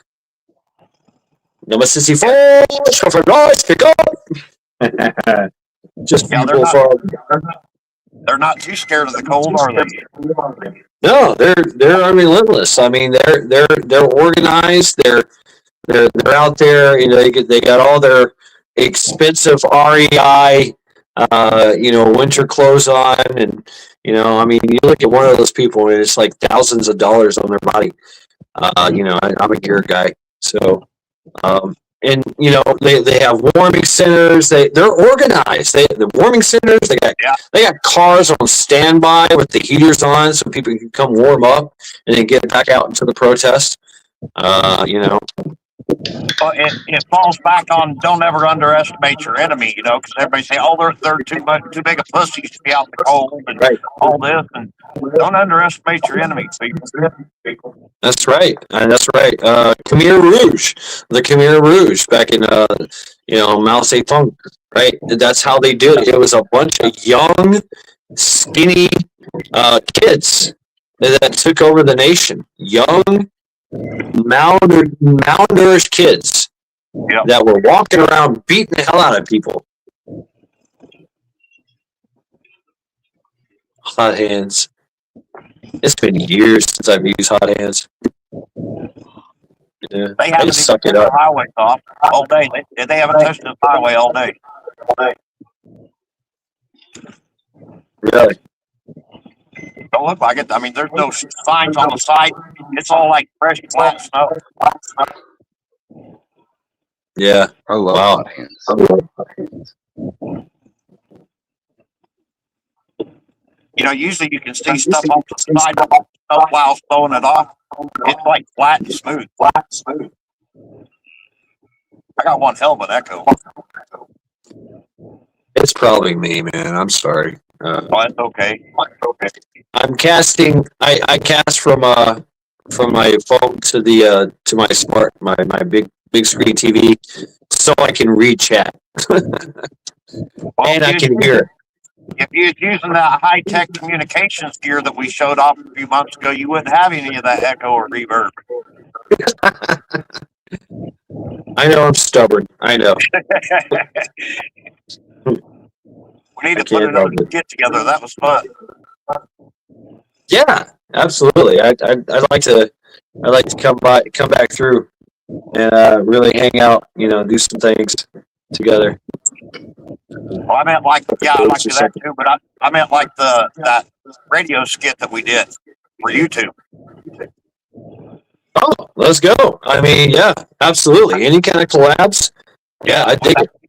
With the can and USB cord. Shout out to Gen X for the inspiration. Yeah. We were trolling Gen X basically, which he was trolling in his video already. And I'm not going to divulge his information, but y'all keep him in prayer. Right on. If you pray or toss roots, whatever you do, please keep him in mind when you do it. The Gen X. Keep in your prayers.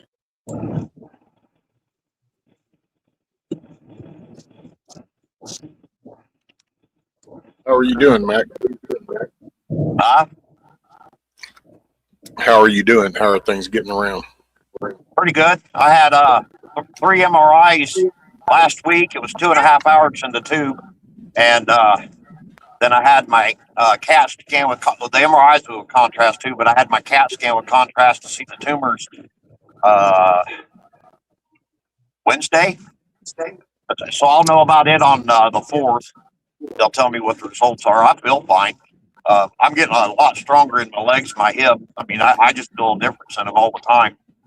I did notice, I finally put 2 and 2 together on it. That contrast off them MRIs made me hurt my legs, my hips really bad for about 3 nights. It only hits me at nighttime after I lay down.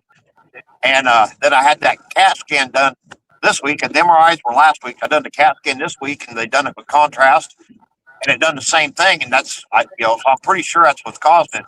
But man, it's almost like having shin splints all the way from your hips down. You ever have shin splints? Oh, yes. That sucks. Yeah. That's what it feels like, except it's from your hips all the way down. I was talking to Paul Meadow Prepared. He's kind of my go-to doctor, online. And he's just really smart. And I was talking to him, and he said that that contrast is known to do that to people, make them sore, make them hurt. It builds up. There's something toxin. I can't remember all the words he says, but it made sense. It builds up something. It takes time for your body to flush it out. Sometimes your body's just having a reaction to it. It doesn't happen to everybody, I guess, but some people it does. Yeah. Really?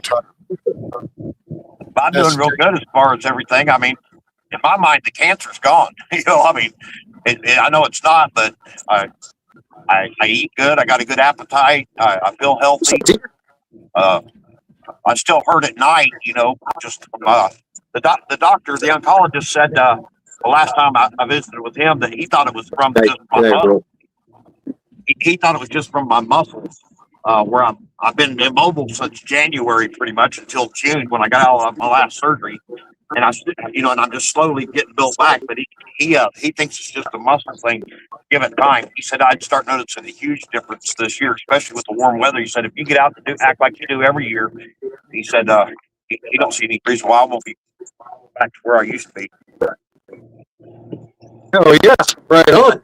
I'm not Amen sure to I'm gonna that. be able to do them roundhouse kicks though. I mean, I believe I could with the right kind of work, but uh, We'll get you some it's Chuck not. Norris jeans.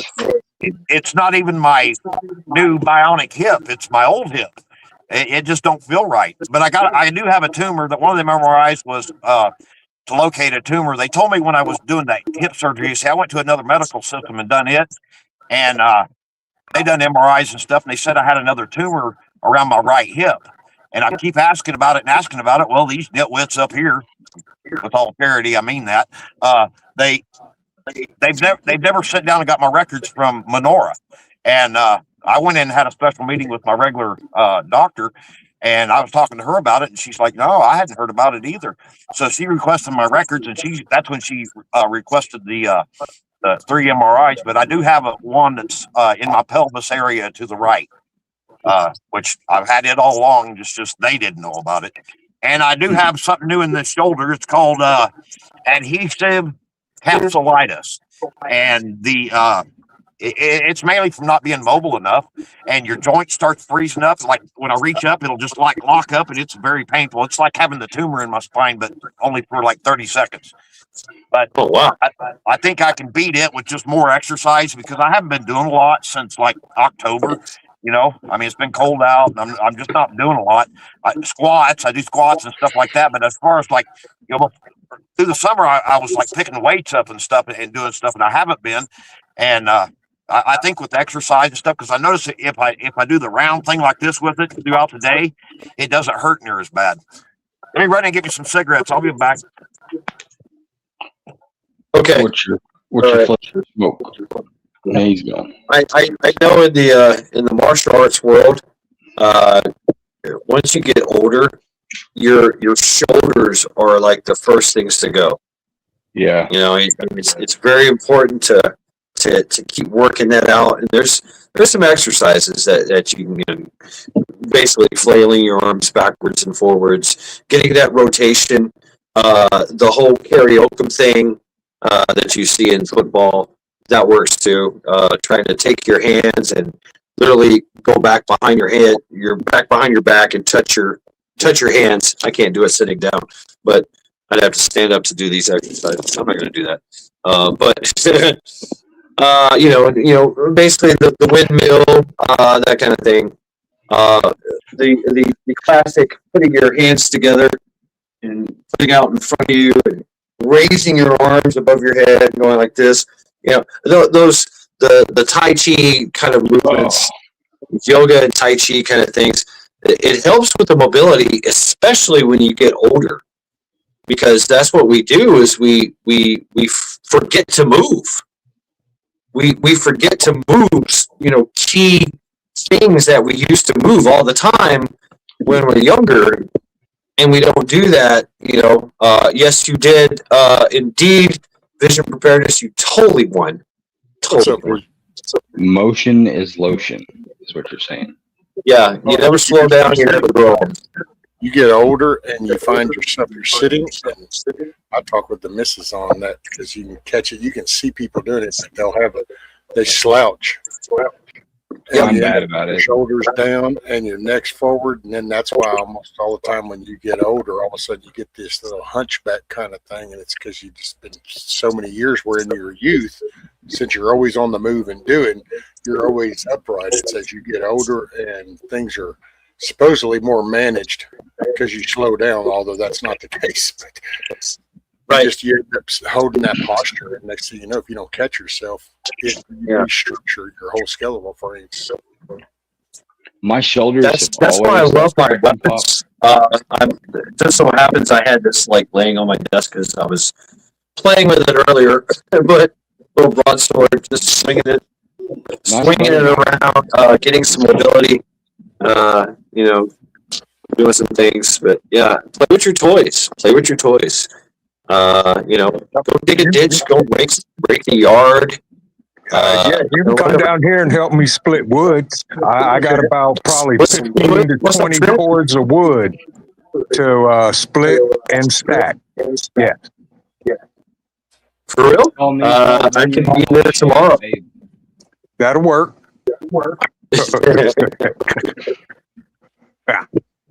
What's Yeah. up, Trent? How you doing? I'm good. Where's all this snow we supposed to be getting? I don't know. I guess everybody else is getting it. We ain't getting it. I got nothing. What's up, DJ? Happy peanut butter day. Yeah, we got nothing. So, but they're calling for 14 to 18 inches. Yeah. Yeah, you're down in southern Ohio. I'm on the Yeah. northern Ohio, which should be higher. But we're only getting like maybe 7. They said 7 to 10 inches. Yeah, So there you go. they did an update. We ain't got nothing. It's supposed to be 14 to 18. And So- hey, I get it. This is the Snowmageddon, but it's kind of like standard practice around here.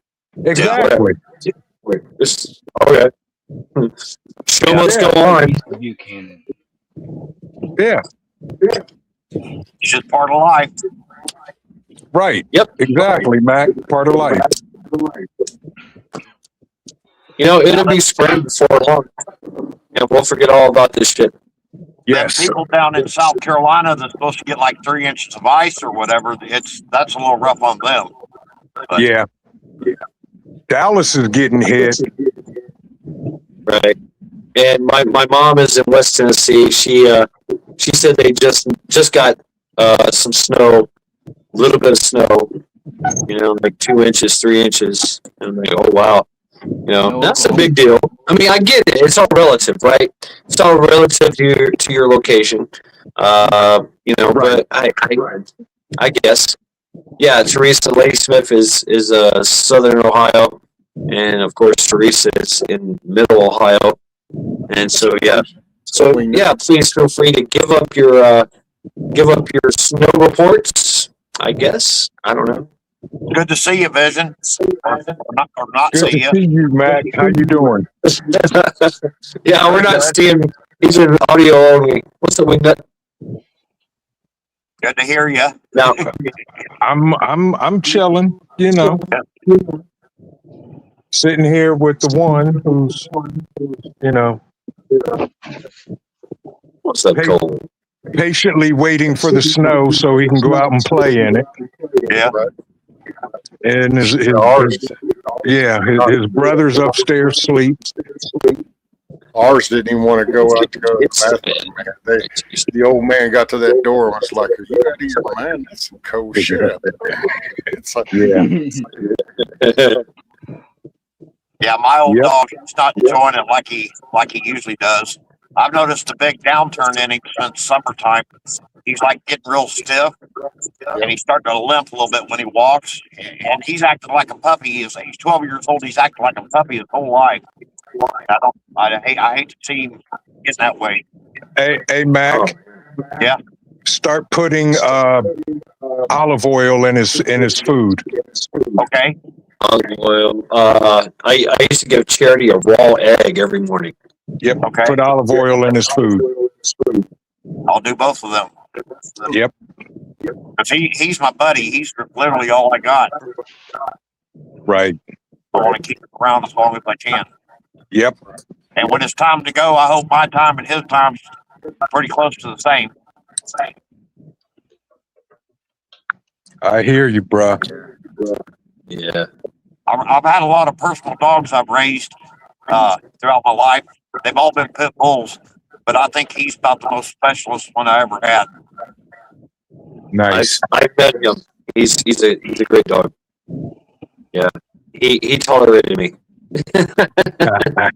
Every dog tolerates you, Shad.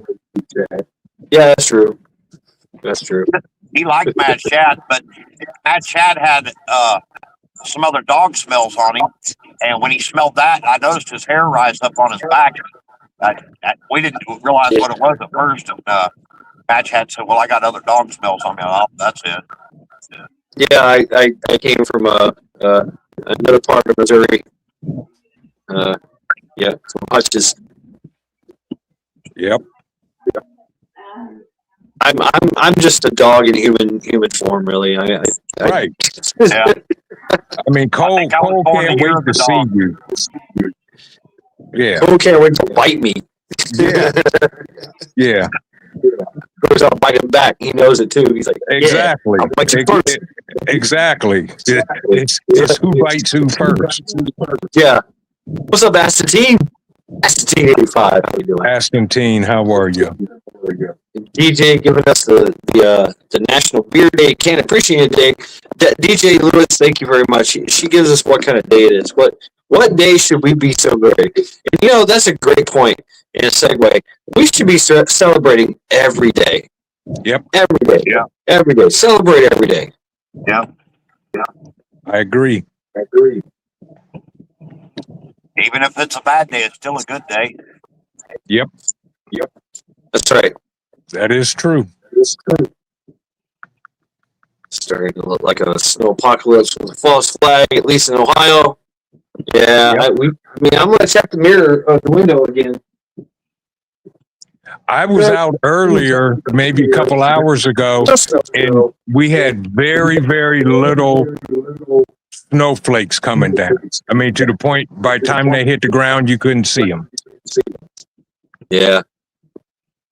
So, I mean, and I get it. Like, you know, from a weatherman standpoint, you know, it's oh my God, the sky is falling. You know, hey, you know, calls for alarm. You know, expect, you know, hope for the worst, expect the best kind of thing. You know, saying be prepared, better safe than sorry, right? But we all just kind of like, yeah, either this is like the end of the world or it's nothing, right? right. Yeah, when I was a teenager, we moved from South Carolina to Iowa. That's where my dad was from.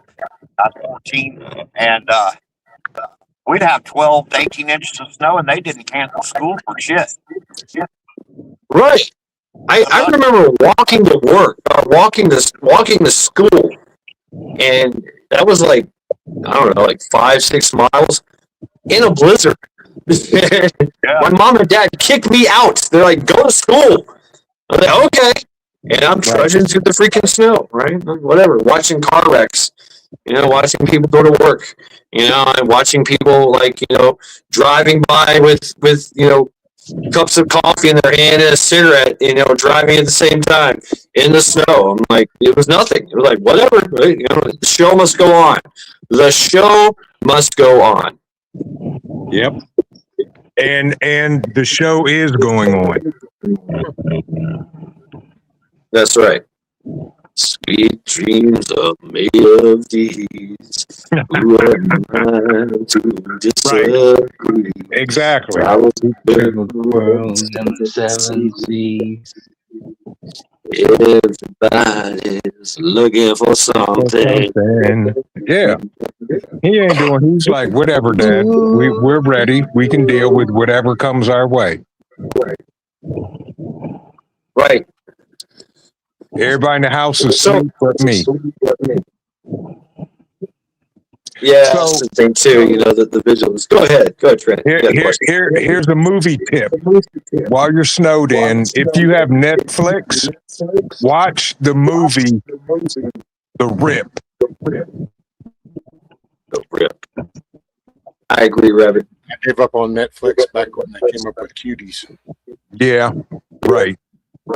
Yeah, I haven't done Netflix in years either. My Yep, snowed in movie is Band of Brothers. right. Right. That's a good one. That's my Memorial Day movie. That's my snowed in movie. That's my when all else fails movie. Band of Brothers. Just start one after the other. Yep. I want to see the new zombie movie they come out. It's called We Bury the Dead. Really? Yeah, I've seen the trailer. It looks pretty good. We buried the dead. Yeah, it came out in theaters a couple weeks ago. Ooh. I say let the dead bury the dead. Yeah, let them bury themselves. That's what it says in the book I read. Let the dead bury the dead. Yeah. So, Ain't that right, Cole?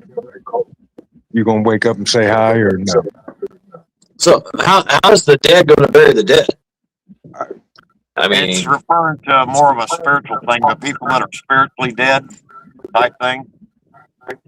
oh, okay. I get Yep. it. Okay. Yep. I'm just thinking of that lonely grave digger that's out there going, well, it sucks. You mean Ghost Rider? Ghost Rider. I mean, Ghost Rider's sending people to hell. Right? Yeah. He's like, oh, you should be dead. Yeah. Yeah. That's the thing. We don't cut our water off down here. We'll just turn them down to a trickle because running water won't freeze as much as stagnant water. You know, I gotta appreciate. We got to shout out. Got to shout out to Northeast Ohio and most of Ohio for their infrastructure. They know how to do. They know how to do winter. It's like, okay, let's bury everything. Let's make sure that everything's like hardened against the winter and keep everybody in power. Keep power flowing. I mean, I don't. I've heard stories back in the day, like Trent.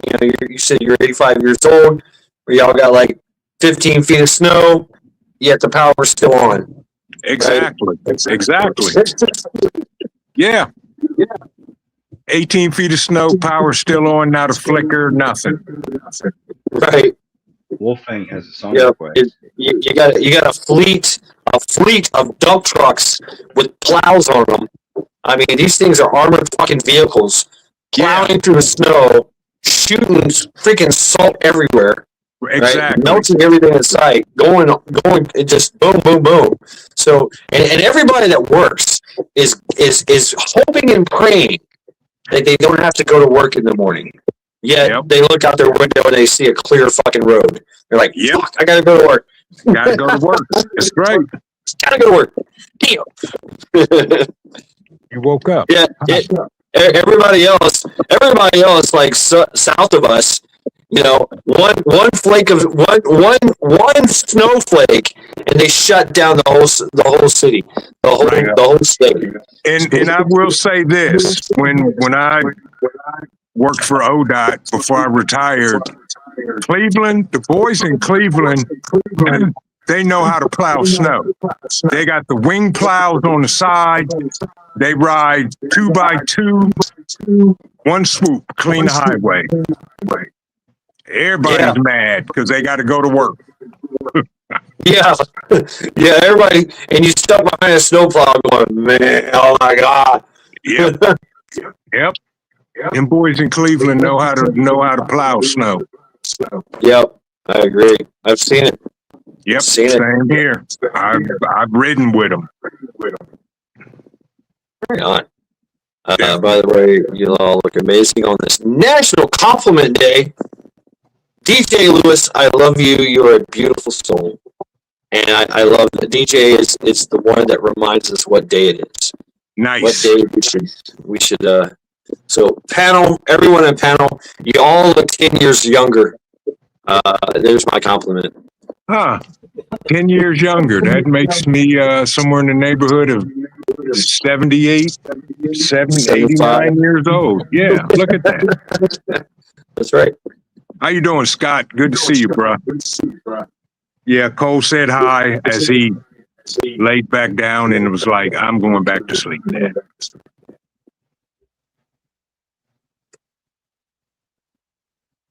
Wow, that's the team. Wow. We lost power. Oh, yeah, exactly. Yeah, we had the ice storm in Tennessee. I think it was 17 or 18, I forget. And it was an ice storm, no power for a week. We literally huddled around a little kerosene heater in the living room. It was crazy. Eating peanut butter out of the can with a spoon and making tuna fish sandwiches. And of course, kerosene heater. We stick a bowl in the kerosene heater and make soup. You know, make coffee, make teas, make hot chocolate. You know. Speaking of coffee, so y'all know I said I'm not buying any wants this year. Okay. Okay. So you got to hold me and not let me buy the Grail coffee press. Ooh, there's a Grail coffee press. It goes in your Grail. You make your coffee and you put it in there, and it presses, and then you pour. Please, Like a yeah, French press. yeah. You know what? You know me, man. Right. I don't need it. What did you see on the top shelf in the kitchen across from the stove that was brand new, never used? Oh yeah, you had a fancy French press thing going on there. Yeah. Yeah. See, DJ was. Oh, you better stop. Yeah. So. Yep. Put it on your Christmas list, man. There you go. Can't. I'm not going to do it. He'll get it Okay. before Christmas comes around anyway. Yeah, rescue stop. Okay, please. My I'm trying to words, I stick just to said it that. tonight. So I said it. Watch. Mark my Okay. words. Give it a couple months, and all of a sudden they'll be like, "Wait, what's that? Oh, well, I got this coffee press. Wait, wasn't there something like 3 or 4 months ago you were going to get that? No, That's right. no, I'm no, not. how much is-" And then we're gonna go down a Not. different. Even though Grail is one of our affiliates, I have to stay off of their website. I have to. And how many Yeah, times? it's not a want, it's a necessity. Got back So on the website. your ability to make coffee in various forms and various ways I is got all that. advantageous. But Yeah. there's another option, and you got to explore that option. So I I'm where that can't. would be. I'm not going to do it. I'm not going to do it. Yeah, you will. It's bad enough. The other day I was in the closet in the bedroom and found my portable coffee grinder. Ooh, The fact nice. that you're repeating that you're not going to do it is telling that you're going to do it because you're No, I'm not. I refuse. I'm gonna stick to my Right. word. Okay, I'm staying- and so Don't miss Vision's song request a while ago. right, so Trent, I mean, you're asking us to hold you to it. Okay, me and Rescue know a little bit about addiction, right? And so, Yes. we're noticing some addiction, some coping mechanisms, and some you are asking for help, and we will support you. We will sponsor you in this, but I don't know. I don't know if you're going to win this because Brother, I'll tell you You're- right now, I'll be the first one to tell you when you finally cater and you do it, all forgiveness. I'm not holding you to it. I know you're going to get it. It's okay. I'm not. No, I'm not gonna buy As it. long as, I'm you're not. okay saying you're not, it's okay. I just wanted you to feel that hidden comfort that when you finally break that moment, that at least there's forgiveness for rescue.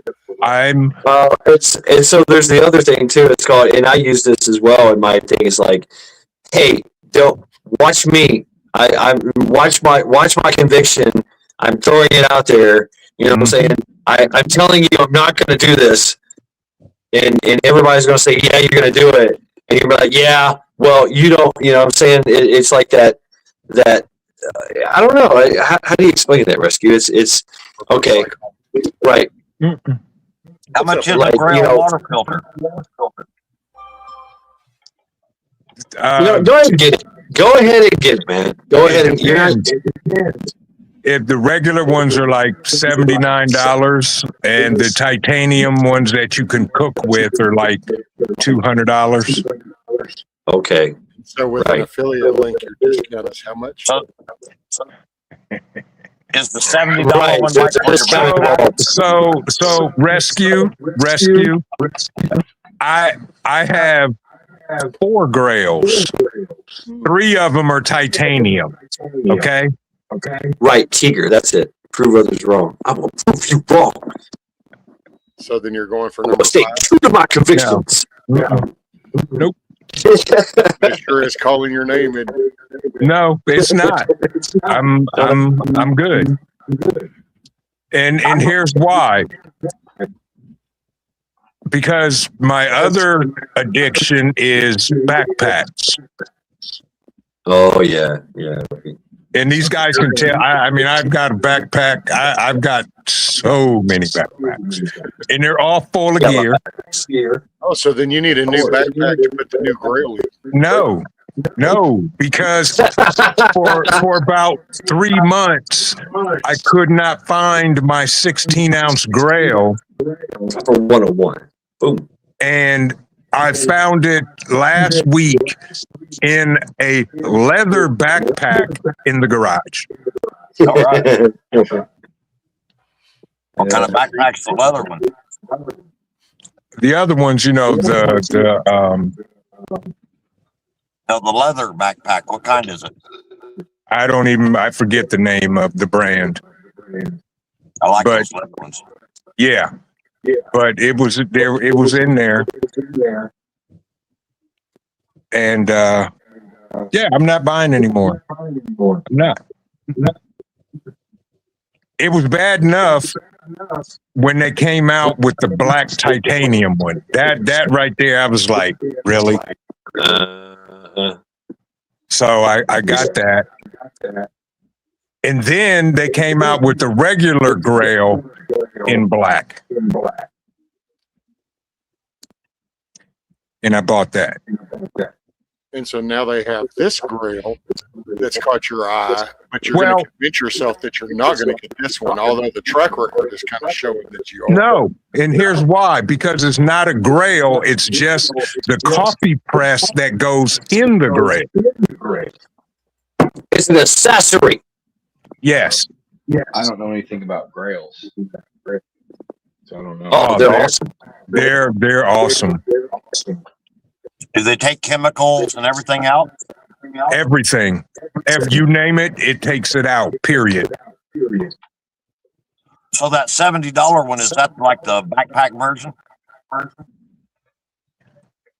It's a plastic Grail. I mean, they're just as good. Yeah. They're on our website, but Not you know, the titanium Grail, you can cook with it. You can literally put it over a fire and cook with it, boil water, whatever you want to do. I don't know. And I have the Grail titanium cook set and the titanium spork. I mean, I don't know, man. I mean, if you'd like some help with this, and I can call you every day and go, hey, do not buy this. But I feel like I was like just kind of reiterating the fact that you don't want it, and you're not, that you're obsessing over it. Like I'm not acknowledging the obsessed. fact that you're Yeah. obsessing. I Right. have a great incentive Okay. because I said I'm not buying. There's another part of it that I'm like, I'm not buying any new weapon until I can get my Genesis A12. There you go. Right. There you go. So that's Okay. my incentive. All right. But if you just so happen to have like $200 extra, It goes in the pot for the Genesis A12. okay. All right. I'm diverting all extra funds and everything to the Genesis A12 fund. They've been promising those for a decade, though. Oh no, they're out. I got a friend who has the exact one I want, and that thing is wicked. The 18-inch. It's a Silence 5 already? with a Silence suppressor already? on it. Yes, Oh, yeah. he's got the one I want. Damn. When you say wicked, is that like Sodom and Gomorrah wicked or Mad Max wicked? Mad Max wicked. Okay. It looks like they're And only offering that one for LE sales, which you may have the hookup, but I do. And it comes suppressed, and it's 5-inch barrel, backpack ready. a 2-stamp shotgun. Yep. And it's got a hefty price tag on it, but Come here, big girl. that's why I have cut off all other channels of everything and anything I'm buying to divert to that fund. Animals can definitely heal you. And I've been doing that for a year now. I mean, that's what I did with my my Daniel Defense. You know, M4 V7 or V7. I forget the. Right. It's got the Gaselli trigger, Geisley trigger, all that. Yep. M4 V7 Pro. Yeah, that's it. Yeah, I was like, for everything I wanted for it was like $3,000. It took me a year. No, Yep. almost a year and a half to just save up. Yep. Just that's all I did. And I was working. I mean, I was eating beans and rice. You know, Charity didn't suffer. She still had her full food. But Oh, you yeah. know, Nobody else is suffering but me. that's right. You know, I mean, endure the suffering, and that's the thing too. Yeah, I finally got you in there, Jason. Finally got you in. I'm on my tablet. And I can moderate chat. But yeah, I mean that's the thing. We will endure the suffering to get what we want. I mean, Yep. Men will endure tyranny, and even if it's self-imposed, to get what we want, get what we need. You know, and I've been hearing about this A12 for how many years now? Since it first came out, so it's maybe 2 years now. Yeah. 2-3 years, yeah. Is he not the same thing And as when they Roosevelt? finally came out with the 5-inch suppressed, I was like, "Yep, that's what I want right there. That's a good backpack shotgun, and I want it, and I'm gonna get it." You know what? I'm gonna check tomorrow. I mean, I know it's supposed to be Snowmageddon, but I'm gonna try to find a place to shoot my fucking can. And see, and that did not help that you got a can, because Right. Hey, well, Yeah. there's your plan. You know the So if little you're gonna go bobcat? to Visions to help chop wood, you can go on and take your tent with you and dual purpose. Boom. Right. that works. Yeah, I dig this. You know, I just have to. I just have to drive through a winter wonderland to get there. But I have the perfect vehicle to do it. I do. I got Brynhilde, or I'm calling her Triple B, Big Black Bertha. She's badass. I'm loving her, man.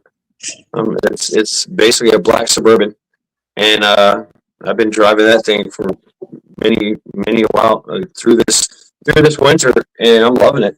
Just digging it. I should have got like better tires,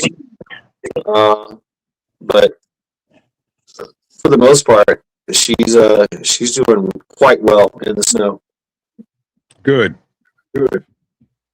And yeah, Trent, I think this I thing is think I got Brynhilde through a connection of Trent, and I thank you for that, bro. Let's go. You're welcome, Skull. I told you. I said, if you don't want it, I'm taking it. Yeah. That's exactly what I said. I said, I got a guy, Back a Yes, couple sir. minutes ago, there was a and comment. it is the right color. Skull. That's right. It's the right color. Mhm. Let's go. And I say, if you don't want it, I'm taking it. It's going to be sitting right here if you don't want it. I lost you.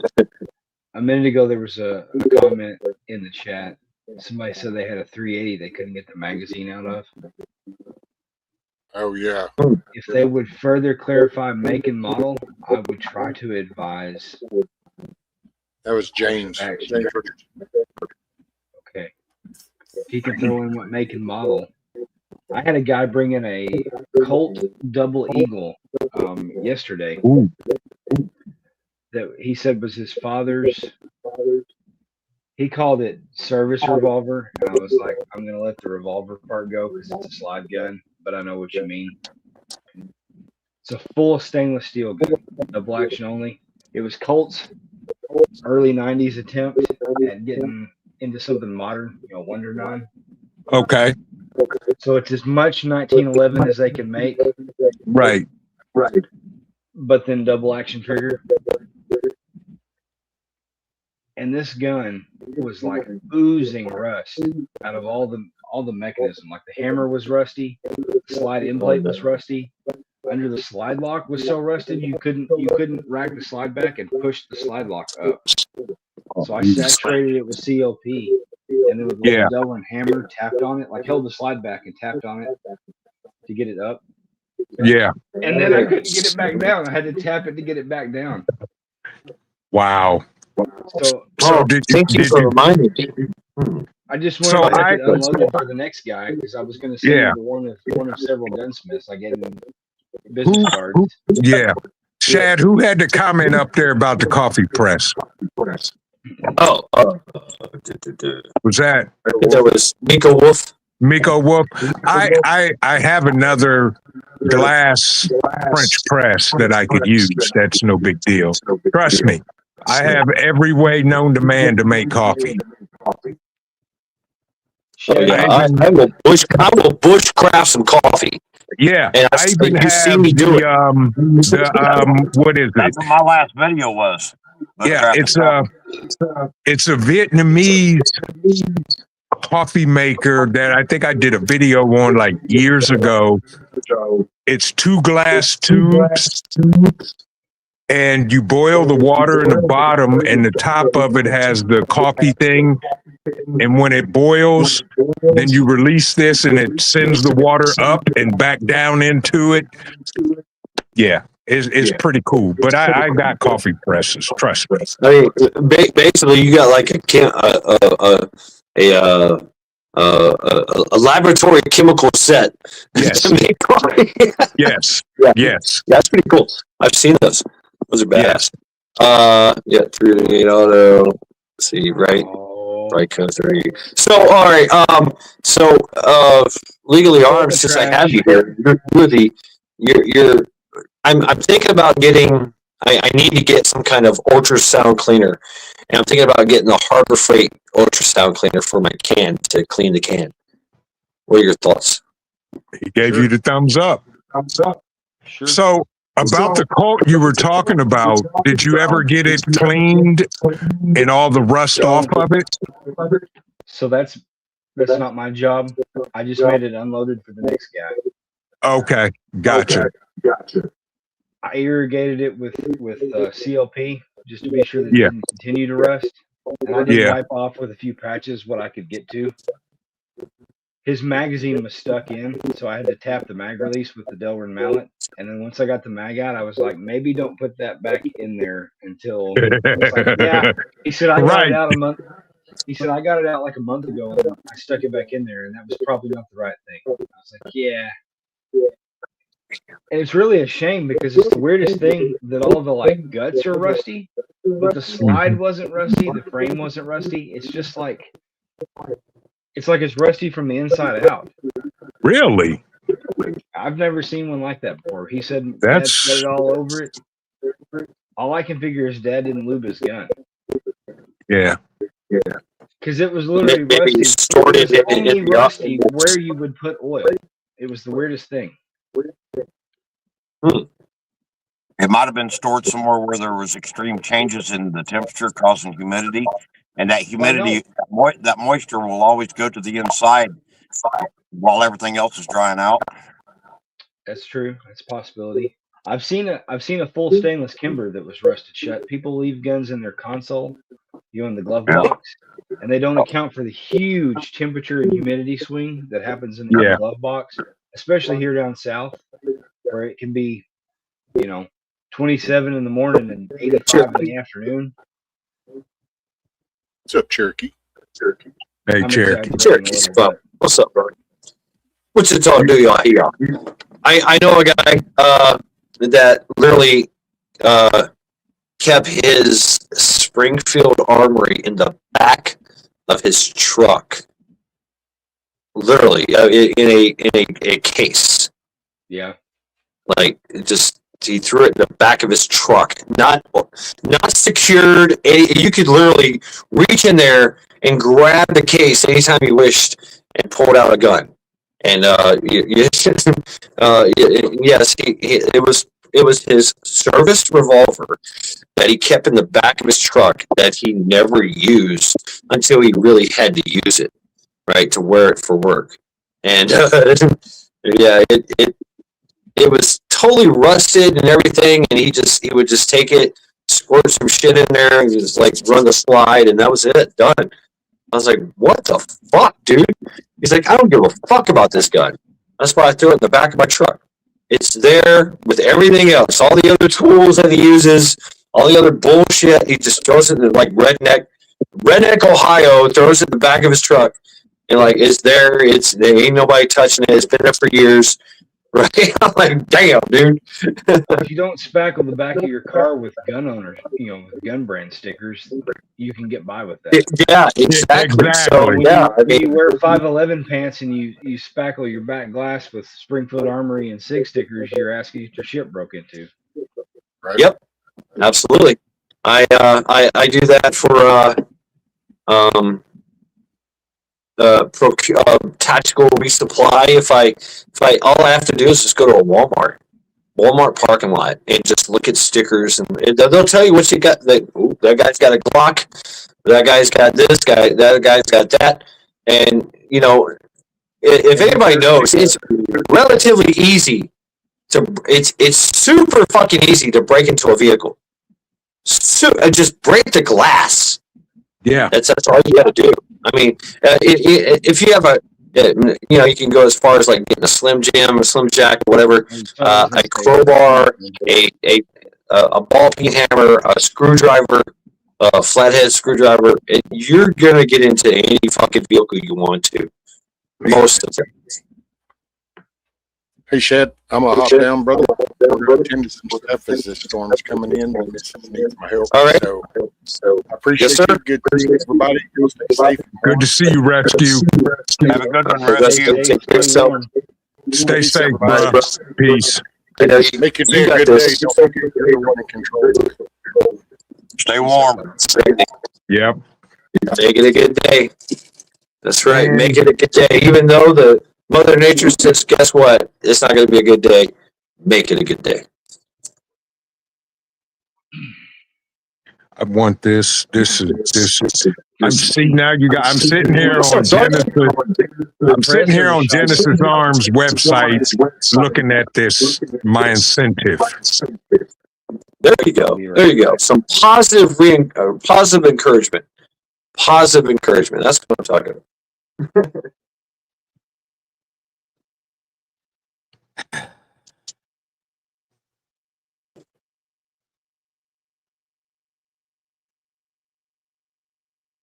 Yeah.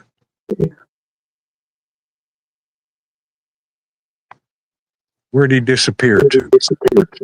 I don't know. Has he got anything we can claim as our own on his? I was gonna say I don't see nothing we can auction off.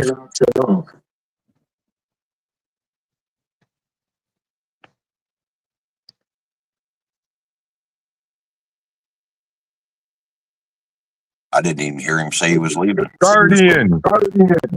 Good to see you. Good morning, my brother. How are you? How are you, Guardian? Good to see you.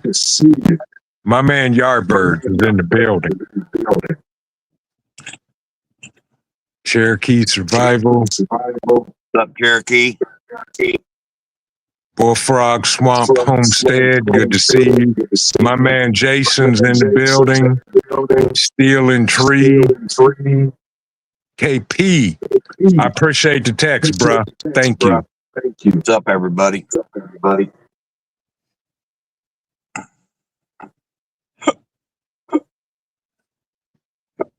Excuse me. I got the hiccups. Who else was up here? Was Ghost up here? No, Lawfully Armed. Yeah, Lawfully Arms. Okay, it was just okay. He went to audio a while ago. Yeah.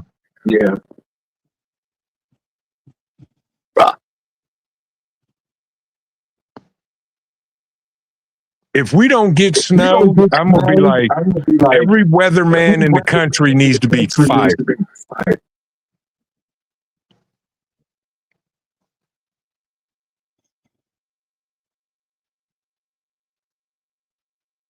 I scrolled through notifications a few times, and it seemed like that's what everybody was wanting to talk about. Exactly. I'm like, okay, I know the storm is going to be bad in some states, but it's wintertime. Yeah. So what all exactly happened at that other shooting? I heard another shooting happened with ICE up there in Minnesota today. Apparently, they disarmed the guy. I think briefly, I really wasn't paying attention, but my guys were letting me know stuff. I guess they disarmed him, or somebody took his pistol and then they shot him. I don't. I think. Okay, so I watched the I watched some of the footage. There's 2 sets of footage. Actually, there's 3 because that hasn't been released yet. The ICE agents have their own little Body cams. That hasn't been released yet. But there's two angles. There was a girl standing right there against the wall as they took the guy down. It's unsure. We are unsure at this time if the assailant actually pulled his weapon down. But I talked about this with Ghost Lincoln. I do have some background in some law enforcement and security and shit like that. It doesn't take 7 if 7 people to take somebody down is too many, way too many. Usually it's 1 or 2 people that take somebody down. Like in the LEO, the law enforcement authority, even if they have a gun or a knife, right? You actually kind of expect that they're going to have a gun or knife. Yep. You put them on their face, you cuff them and you stuff them. It's all about containment. You're not. So what I'm kind of looking at is the ICE agents are woefully inadequate in their training.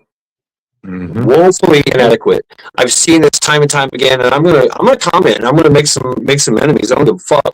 But like the first one, the one with the girl that got shot, the guy literally stepped in front of her car. Yeah. Mm-hmm. Okay, you never do that. You never fucking do that. And the guy that was initiating the stop tried to open her door and yelled at her, "Get the fuck out of the car!" Right? There's a way and a process that you apprehend and detain people, right? And you do it in such a way where you're not trying to kill them, right? This latest shooting, it took 7 of them to wrangle him to the ground, and once they found out he had a gun, and it is still unsure if he tried to reach for his gun. Right, we don't know. But their first reaction was to kill him, to shoot him. You're not trying to kill somebody. If I wanted to kill somebody, I'd kill them. But if I want to isolate, contain, and apprehend someone, I'm not trying to pull my weapon. I'm trying to gain control of the suspect and apprehend them and get them in the cuffs. So if you look at anything like law enforcement, security, obviously, I was a prison guard for a while. It's prison guards, things of that nature. They're not going for their gun first thing. And even if they, in this country, we are allowed to have guns. Okay, I can have a gun on me, on my person, at any given point in time in public. And if I get into an altercation, now, yes, Leos, and I'm just saying, ICE, I'm not thinking they're really trained as much as police or anybody else. I think, because you think about it, they're going after people that shouldn't have guns. Javier, right? Esmeralda. They might have, maybe, and so if you look at ICE, if they have to go after somebody, like say that's a gang member, they're going to call the police, because you know what? The police are masters at apprehension. Yeah. Live apprehension. Live. We're going to arrest you. We're going to apprehend you by force and manipulation and take you into custody. Right? So what I'm seeing here is, and I'm going to piss off some MAGAs and some 2As, is I don't think they really have a lot of training. I really don't think they have a lot of training in ICE. I haven't really looked into it much. I don't think they have a lot of training, or that, because they don't have that concept. They say, oh my God, he's got a gun. Well, everybody's got a fucking gun. Here in America, we all carry guns. So yeah, you're probably going to run into somebody with a gun. I mean, okay, well, all right, you got a gun. Okay, cool. Right? I mean, I've been stopped many times by police, right, and by state troopers, and I had a gun on me, and they were like, okay, cool, let's go through this process, let's go through this procedure. And I've never been really taken down or anything like that and had this weapon on me. That compiles things. That's the other thing, is most people that carry guns are like, okay, I will comply, right? There's a compliance issue. There's a compliance understanding. Well, yeah, you don't want. All right, yes, sir, I have a gun. Here's my gun. It's in the glove box. It's on my person. Whatever it is, whatever you want me to do, don't shoot my ass, right? Now, it doesn't matter still. I really don't see where this guy, and I'm going to add in consideration that this guy was reported, this is unfounded, by the way, reported that he had been harassing ICE, because ICE, all right, you think about ICE's role, they are snatch and grab, right? They apprehend and detain illegal immigrants. They're not into crowd control. They're not into, using, riot control and crowd control. They've just now been thrusted into that position. Now they have to do that. Now they have to be riot control. So, of course, they're always on edge, because now they have all this flack on them, all this pressure from all these groups, these socialist groups, and the actual government of Minnesota, right? The fucking governor himself, that chomo, that everybody calls Tampon Tim, he's a chomo that likes little boys, by the way. Yeah, fuck that guy, wood chipper material. Him and all the other NGOs, which there's probably thousands of them, that socialist NGOs that are pushing for this and trying, creating this social unrest and everything. So you have to understand the ICE agents are like on edge already. And they're just trying to find a solution to the problem of all these people harassing them. But still, the point is, I don't think they should have shot that guy. Unless they were trying, that guy was trying to go for his weapon. But once again, I go to the point where, why did it take like 7 or 8 motherfuckers to try to get him to the ground? Usually it takes 1 or 2. That's what I got a question about. Would the ice and snow they're dealing with be why they had more people? Probably, and it's all target fixation. No, I mean they're trying to they're trying to provide perimeter security. They're trying to also do counter surveillance, and targeting. So they're noticing everybody that's watching them. What's up, Wolverines? SC Wolverines. They know they're talking amongst themselves. Like, hey, that motherfucker right there in the khaki pants, right? And I would suspect he's probably a veteran. The way he was kind of like chilling, and the gun. He had a nice Springfield. Was it Springfield armory? Sig. With the red dot. Sig. Nice Springfield red dot. So I think it was 1911, possibly 45. But very nice gun.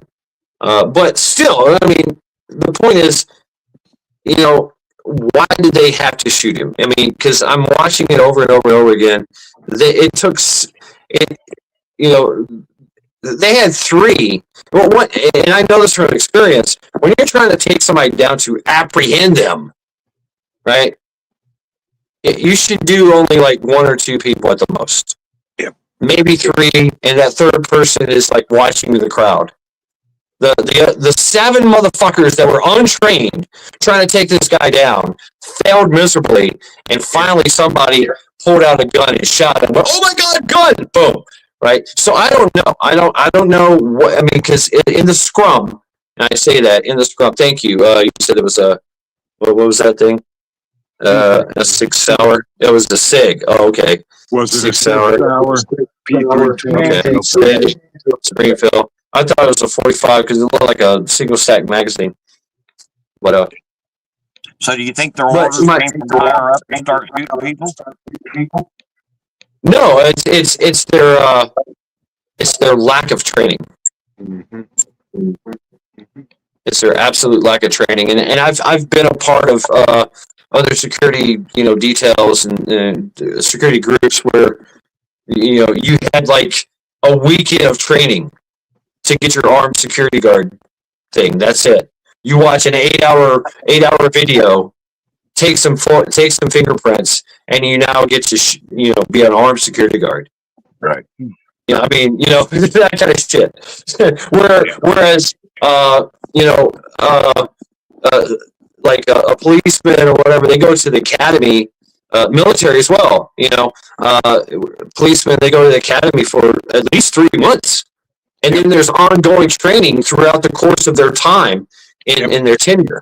Right? Military, 3 months, and of course 4 years. If not all the whole time that you're in, you're constantly getting training, scenario-based training, and experience because you're going to real world things, where you're having to, practical application, right? So these guys have no fucking training. I mean, they're just pulling out a gun and shooting motherfucker. Right. Well, I just went upstairs to get another cup of coffee. Breaking news: we have a dusting of snow. Oh, a dusting. A dusting. Yeah. Teresa makes a good point. What if It was disturbing the man, and there was a shot fired, considering it was the P-20, which is said to go off by itself. Yeah. Oh no. Yeah. I got no downfall, no precipitation. I just checked the mirror window, nothing. Really? And it Yeah. was- I mean, a I don't have dusting. the same. Shad, I don't have the same background as you, but I could see it taking possibly 3 on one, right? Yep. Yeah. especially if it's slippery. Now, I'll concede that you get more than 3 people on one guy, and there's not enough for anybody to get a hold of. And that's kind of how that looked. It's like everybody was looking for an arm. It was like that rump piglet trying to get a teat. What's up, Bullfrog? You're in the chat. You're in the panel. So I know from experience that the more is not the merrier, because everybody's fighting against themselves. And if you have a guy that is highly motivated, or on meth, or angel dust, or whatever, maybe a big guy, whatever, even a skinny guy. I mean, they're slippery and wiry. Everybody's falling over themselves and doesn't know what to do. 7 motherfuckers basically swarmed this guy and didn't know what to do until one guy said, "Oh my God, God!" Boom, and they all backed away. And so that's the procedure as well. Is that if you're trying to get somebody down and you can't get them down, then you back up and you go to containment, isolate, contain, and detain. or isolate, contain, and destroy. Right? Isolate in the Leo world is isolate, contain, and detain. Right? And I'm going to apprehend someone. I'm going to put cuffs on them. I'm going to put them in an arm bar. I'm going to use some fucking jujitsu, whatever, to subdue this individual and basically take them into custody. If I wanted to shoot a motherfucker, I just shoot a motherfucker. Right? I back up. I give myself distance and bang, threat alleviated. But they're trying to detain someone, and then they automatically went to lethal force. That's my problem. Yeah. That's my problem. Bullfrog, you are in panel. Everybody say hi to Bullfrog Swamp. What's going on, Bullfrog? How you doing tonight? What's up, man? Nice to meet y'all. Nice to meet you too, bro. Nice to meet you.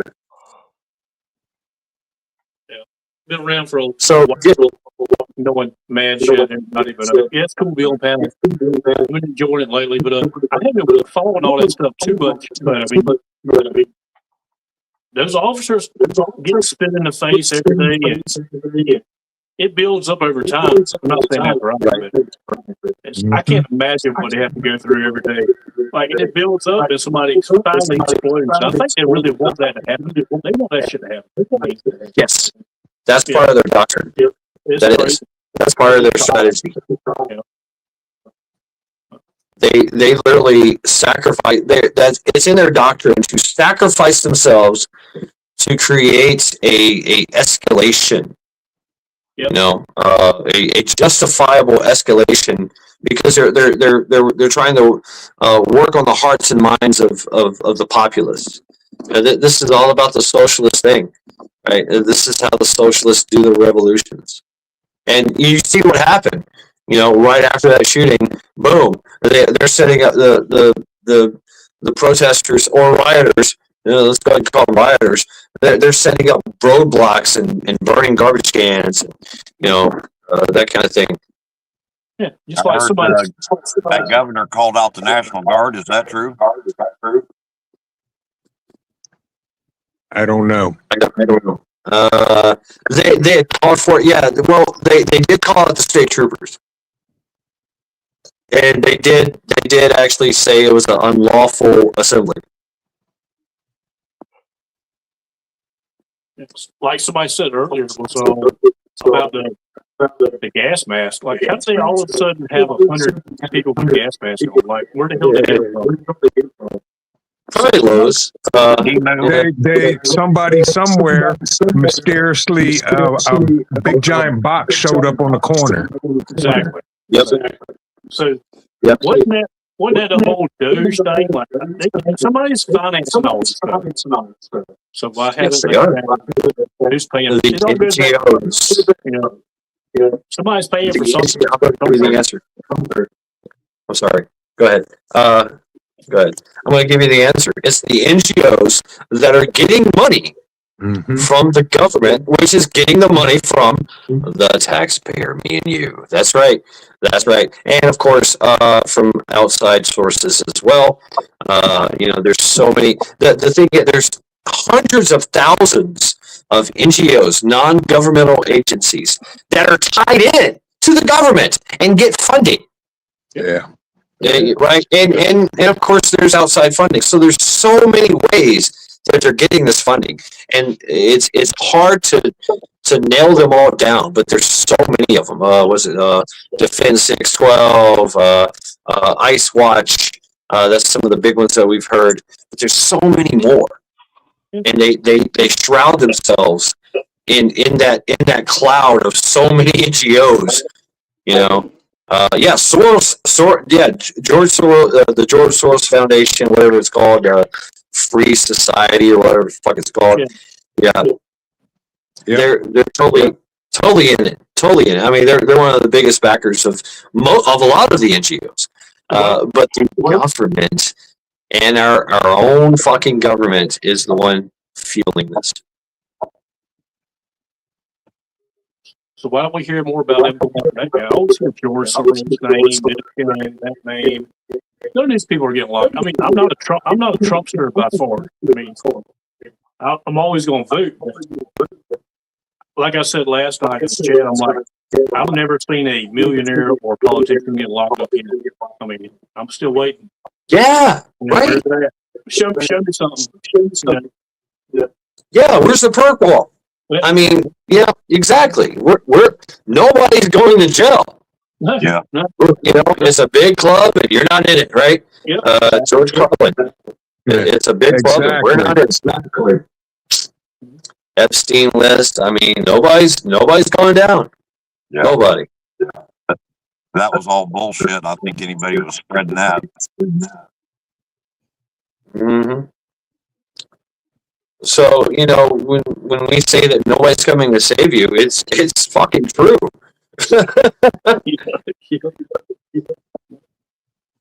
All right, I got coffee brewing. Y'all talk amongst yourselves. I'll be right back. Yeah, it's another paid protest. Yeah. So Skull. Let's go. So Bullfrog, what part of these great republics are you in? I'm in Lower South Carolina. All Okay. right. That's where I'm from. I'm from South Carolina. Okay. Cool. Okay. I'm What's in the weather Missouri. I like? live in Missouri, but What was that? What's the weather like down there where you're at? Right now it's nothing. It's just cold as shit. I mean, that's about it. Yeah, same here. Yeah, we got a very light dusting of snow. They're saying we're supposed to get 14 to 18 inches. Right. Yeah. In South Carolina? No, in Ohio up here. Yeah. No, here I think we're only going to get maybe some icing, but actually that's I'd say 2 feet of snow over an inch of ice. But I mean, but there's always a wedge here in the Midlands or lower towards Myrtle Beach where I'm at. Okay. So we usually go ahead. That intracoastal waterway. Yep. Yeah. Usually it stays warmer off that coast and it blocks us from getting all that stuff. Luckily we hadn't got it. I'm glad we did. I hope we don't get anything. I'm ready for it. I mean, I've been in the preparedness. Y'all probably don't know me, but I've been around the bushcraft and preparedness community for I know. a good while, probably 15 years. I don't know. And we're ready. I mean, we're ready for it. I hate to see people go through it because what's coming behind this is what I'm worried about. Is actually if we have ice. After this comes a really frigid cold, 10 degrees or so for the south, which is bad. So if the power was out for a long period of time, 10 degrees, and the winds are supposed to pick up to about 20 miles an hour, that's a bad scenario for people in the south. I mean, people think about us being all, not prepared for it, but our infrastructure is not made for it. Right. I'm good. Our family's good, but everybody else I worry about. It's different here than it is up north. People say we freak out a lot, but we pick about it. But it is different. We don't keep we have our hot winter heaters and stuff like outside, and we do different shit. Our pipes aren't very deep, so the frost lines and stuff like that. So it makes a difference here. Like a half inch of ice here is a lot different than a half inch of ice in, say, Raleigh or somewhere. Yeah. I remember when Myrtle Beach got their first snowplow. We have like 2. Yeah, now they have like 2, 3, 5. Yeah. Right. Yeah, I've been in Myrtle Beach for like 20 years back in the day, and they had no snowplows. And then I literally went through 3 winters that snowed on the beach. I mean, it was crazy. Yeah. But luckily, I came from Tennessee, so I was used to it. Nobody knew how to drive in it but me. my old lady's from Colorado, so she can handle it. Oh, yeah. I guess she takes care of me. She'll. This ain't nothing, you know. Right. But ice is different than snow. You don't understand. I'll take, like I said, I'll take 8 inches of snow over half inch of ice or inch of ice any day. Oh yeah. Yes, indeed. I mean, that's the thing too. Like they say, an inch of snow, and quote me on this, Trent. I'm drunk. I'm drinking coffee now, by the way. Okay, wonderful. But an inch of ice on your power lines is like equivalent to like 1,000 pounds. Yep. Yeah. Or more, depending on the circumference of the ice, of how, how much is on there. Right. I mean, I've seen full grown badass trees just fall and snap like matchsticks. Just Yeah, same here. And yeah, that's my biggest concern. Yep. I've got I live on an old homestead from World War II back. It's probably my house was built in the late 1930s when they used to buy them on a GI Bill. They built this community, and every community and household had the same thing. It's the same house, had pecan trees in the yard, had plum bushes in the yard, blackberry bushes, and chicken coops, and that's how they sold them for the soldiers that went to war. Yes, sir. WW2, and I own one of those houses. I think it's one of 11 houses left. And I fixed it up and stuff, and so I have 100-year-old pecan trees in my yard. Wow. And that's what I've been worried about, getting busted all to pieces. So I don't look forward to ice. I don't want any ice. Yeah.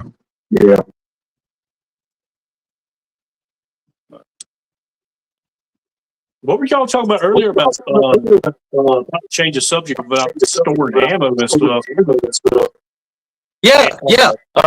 So I mean, I remember, like I was in South Carolina, right, for 20 years, and so what I did, I had these massive natural resort packs, and there on the Grand Strand, it's 100% humidity, and it would just totally ruin your ammo. So I just like trying to fight that humidity.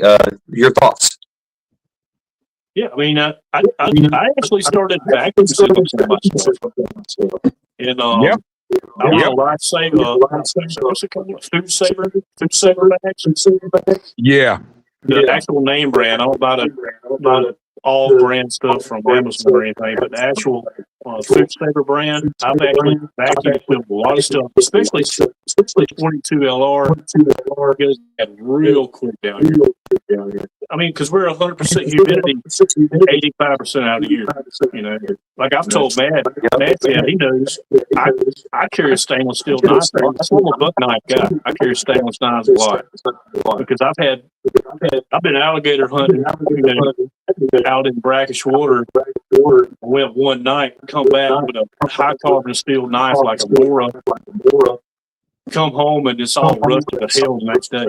I mean, so Yep. It's a whole different ballgame down here. I mean, when it comes to that stuff, it always take people's considerations. I like to ask people what they do, where they're at, but there's not many people from the South that get on here to deal with that kind of humidity. And I get to talk to And salt. Yeah. That's the thing too. We had a salt in the air. Yeah. From the waves, from the ocean. Like the crashing waves would literally throw salt and inundate the atmosphere with salt. Yeah, it does. It does, man. Yeah. But I mean, from here in the wintertime, that's in Ohio and in the northern places, they oversalt everything. So it's literally, we have salt rusting our vehicles out, rusting everything. So it's a different kind of concept. But yeah, South Carolina, Florida, same way. North Carolina on the coast, it's 100% humidity, and it's very caustic to metal. What I was doing and what I did, and this was with the help of a friend of mine, and we went in and bought like thousands of rounds of some .62 by 39 Wolf, and it had the lacquer full metal jacket, which was some kind of epoxy coating on the casing itself, so that didn't rust. And then it had lacquer sealing on the casing of the bullet and the jacket and on the primer. And I still have some of that. Actually, I've got it stored elsewhere, and it's good to go. It's old Wolf ammo back in the early 2000s. AK, some .60 by 39. That's the route I went, and I literally just never took it out of the package and made sure that the package was sealed. But I have taken what I had it. I was lucky enough at work. I was working in pest control, and we had these big packets of desiccant packets, and I would throw those in all my ammo cans, right? And you can hermetically seal your ammo cans. They stay pretty damn sealed up. They will rust though. Yeah. That's the thing too. They will rust. Those ammo cans will rust the fuck out if you don't watch them. But I remember a friend of mine, he built a shed on his property and put like a dehumidifier in his shed to keep his ammo and his cigars good to go. Yeah, we run and we actually run a dehumidifier, even though we have a commercial mini splits in our house, and backup gas logs and stuff for this type of thing. So we won't ever run out of power. I got gas for days for running. I mean, months and months for running gas logs in case of high storm. But anyway, we actually run dehumidifier in our bathrooms here. I mean, it's so bad the humidity. It keeps stuff from mildewing. I don't know if you've ever seen mildew around a restroom or something in the south, or I don't know if that's a thing everywhere else, but you'll get it above the shower and stuff like that. So I actually run in my house, but I have a extensive cigar collection that I keep, but I keep it in a Frigidaire. It's made for keeping cigars, but I run Bovita packs. I don't know if you'll know what those are. They actually you can buy a Bovita pack to release humidity, and it draws it in to keep it a certain humidity. So if my cigars get below 65%, it releases. And it brings it back up to 65%. If it gets higher than 65% humidity, it draws it in and actually swells up. Nice. And that's what I use for my. I have like $3,000 worth of cigars. I'm big into cigars, but that's what I do here. But as far as ammo cans and stuff, I've had ammo cans rust on the inside. I mean, crazy. I mean, it's just I don't know. It's different here. I just like asking people sometimes on chat when I get on here that may live in a high humidity area near the coast, Hawaii or Myrtle Beach, Beaufort, anywhere, Hilton Head, like you're talking about, North Carolina, stuff like that. What they do to crack down on the humidity and stuff, and then always getting a knife thing. I'm a big knife guy, and man, knows I'm a big hatchet guy. I love hatchets, so everything here. But you said lacquer coated ammo. Like, I wonder if that's something I could do myself, like lacquer. What do you probably could. Lacquer? I mean, yeah, it's lacquer. It's a red lacquer. Yeah. We can figure out how to do that ourselves, not just rely on buying it. The case is clear lacquer coated. It's primer sealant. It's red. Yeah, it's a red lacquer. Yep. A lot of that com block ammo was still cased, and that's why they did it. Yeah. Yeah. What do you say? I'm sorry, I can't really hear you. My speaker's terrible. A lot of that com block ammo years ago was still cased, and that's why they put that lacquer on them. Okay. I'm a big knife and axe man too. Oh, cool. Yeah. Yeah. I have a few axes from Maccabeus. I almost only use linseed oil on my axes and my handles and stuff like that. That's about all I use, and it keeps everything good. Yeah, I've never used lacquer. I found this. I use it for my sword. It's a long lasting. It's kind of like a COP. This lube, but it's for actually it's a thicker kind of lube, and it sticks around. And I use that for my sword and things of that nature. It's for antiques and things of that nature. That works pretty good. Gives you a longevity, and protection. I don't know how that would work. It would probably work pretty good in a high humidity area, I think. But I think creating that low humidity environment is key. Running the air conditioning, right? Keep it close to your if you know about air conditioning, you've got your return, right? The one that sucks in. If you keep your ammo close to that, it would suck the moisture away from that area. That would help you out. But what do you do if you don't have power? So that's why I went with the desiccant. And I noticed this as well. A lot of rental properties, they would have these cans. You've probably seen these cans. They open them up and they suck out the moisture in these rental properties that stay dormant for quite some time, because mold is the thing.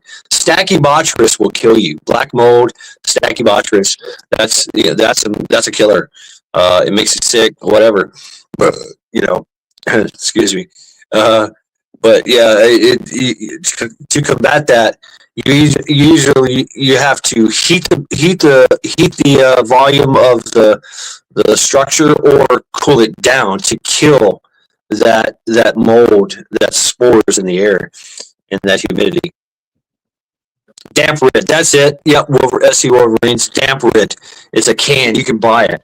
And I used to, when I was doing pest control and going into these rental properties that were staying dormant for a long time, I would see these cans open and like, what the fuck is that? And that's what they were doing. They were literally managing the humidity in the because they're not going to turn everything off, right? They turn off the air conditioning, they turn off the power, they turn off the electrical, the water, right? And then when they come back in, somebody comes in and does all that, gets it ready for them. But yeah, damp rid, yeah, that's good stuff. I'll look that up. That's cool, man. It's good to know. I mean, yeah, I run a bunch of hydrometers in the house in different places. Run, of course, hydrometers about humidor and stuff like that. And if I did have somewhere to keep stuff, I would keep hydrometers in there just to monitor stuff. But and I usually use big bags of charcoal, absorbent charcoal. stuff. But yeah, I mean, it's just a fight that most people never think about when they come down here. That have to do stuff. And people always pick on me about buck knives. I love the buck knife. I've always 112s, 119s, 121s, and the main reason is because of stainless. I mean, I like stainless stuff here. I'm a metalworking guy. I do a lot of metal fab stuff, and here is just stainless is the way to go for us. I don't know. Pretty cool. I dig it, bro. And my question for you is, what is your favorite cigar and your favorite liquor to drink with it? I don't drink much liquor. If I do, it'd be a Scotch. I'll drink something called Monkey Shoulder. I don't know if you ever heard of that. It's my favorite Scotch. But if I smoke a cigar, I'll go get one and show it to you. It's probably a Diablo by Punch. It's a really strong. It's a. Let me go. I'll take the phone. Give me a second. I'll take my phone inside. All right. Punch. Nice. Yeah, I like I'm gonna Punch. go ahead and bow out. Legally armed. That's you. That's me. Lawfully armed. Okay. All right. Well, take care of yourself, brother. Take care, bro. Bro. Take care, lawfully. Stay warm. Skull. Have a good night. Thank you. Skull. Thank you for your expertise and input. Anytime. Take care, bro. Ooh, what do we got here? I'm trying. I can't make it. Oh, I did. Nice. I made it big screen. Nice. Yeah, making me jelly right now.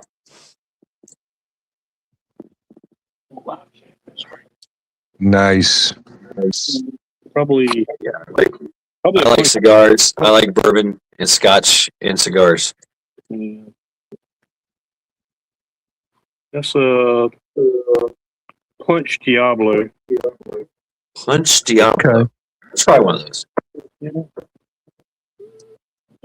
Yeah, Punch is a good band.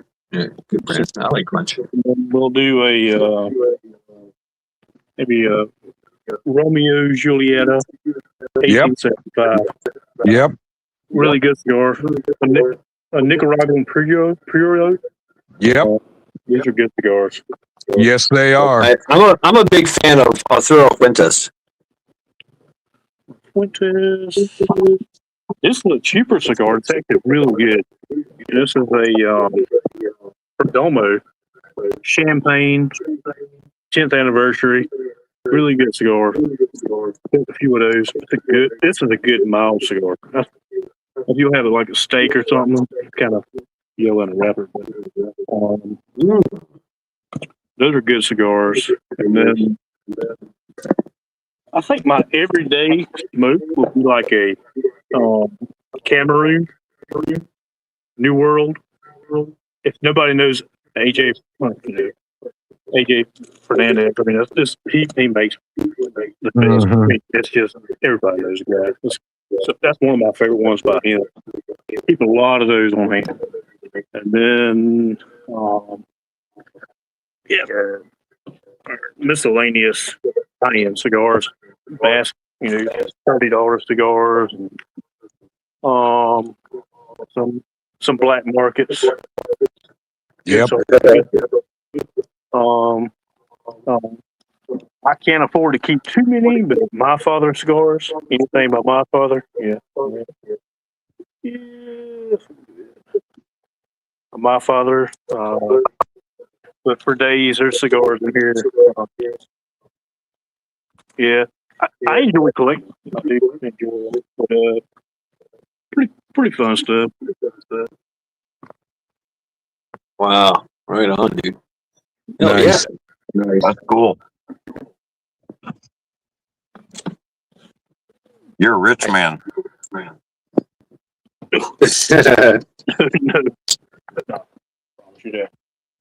Man.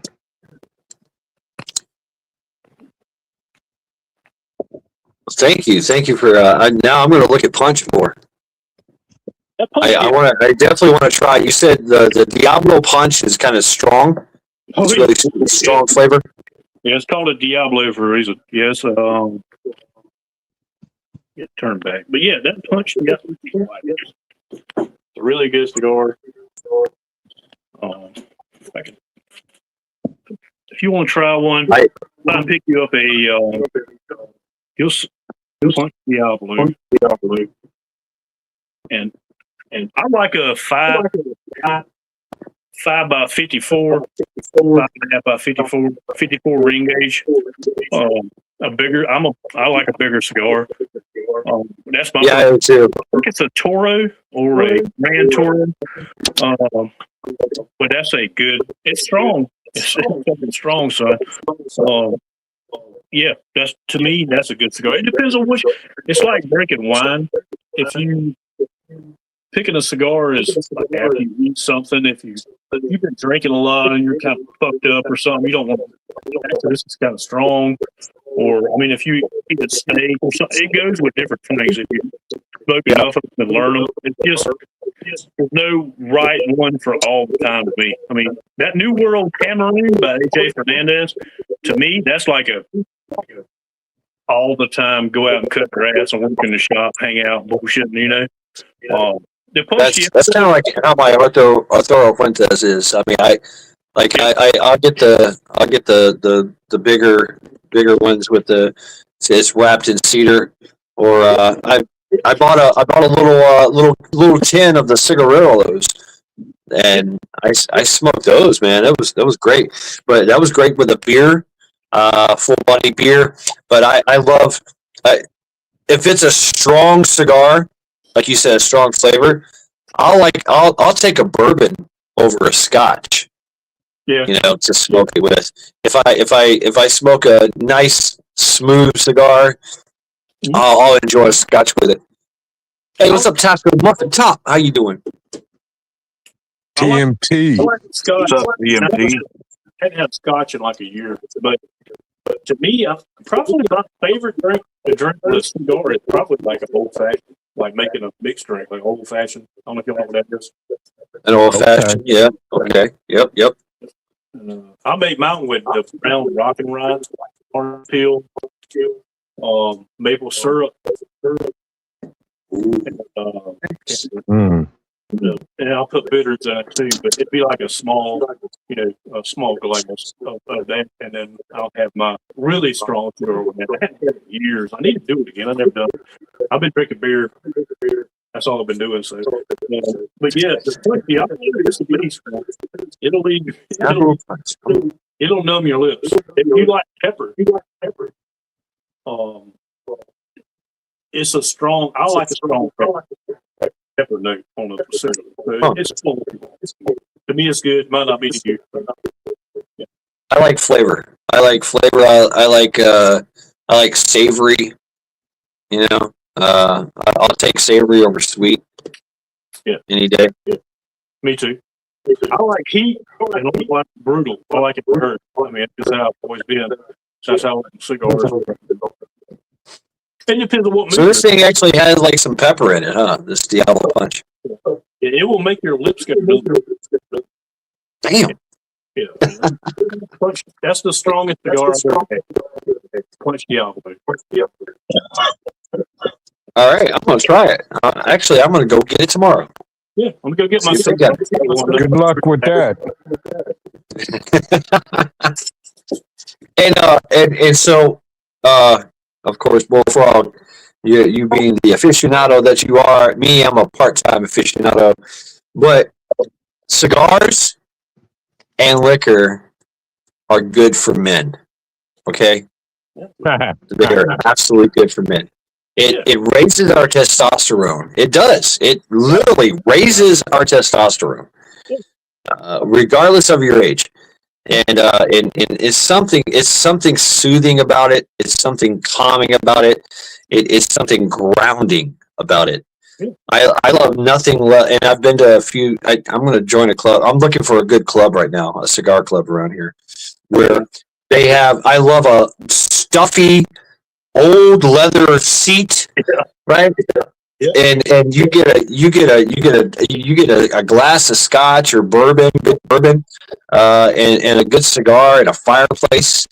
That's it, man. You're good. That's the best way to just relax and unwind and be peaceful, I think. All for his kingdom. How you doing? Let's go. Yep. Okay.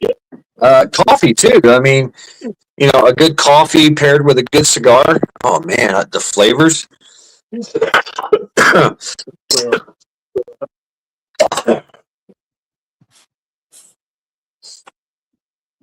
How are you taking over my live stream? Did I take the whole thing over? Yeah, you did. Awesome. Awesome. I don't know how you did it. I don't know what's going on. I hijacked it. That's awesome. Hijacked it with your cigars. I love it. Any day. Go ahead. Well, Professor, I think I'm going to call it a night.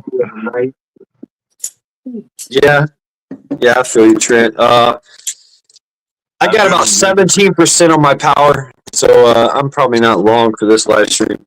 Yeah, I'm at 22 and plugged in. Yeah, I've been plugged in the whole time. Totally just drains it.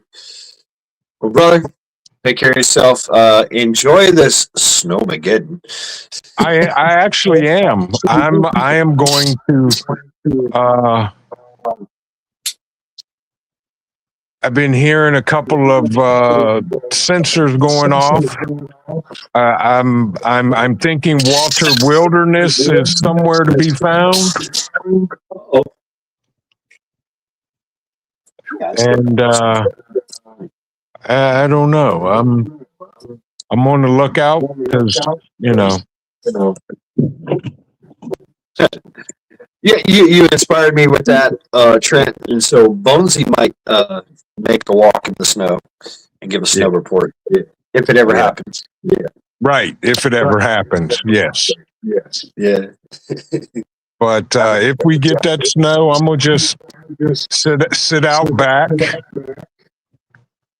I may light the fire pit and then just let the pups run around in the snow and do what they do. Nice. They will enjoy that, and you will too. Yeah. Especially watching Titus just sit there and be like, I don't care about this stuff, While Cole just puts his head down and runs through it. Right.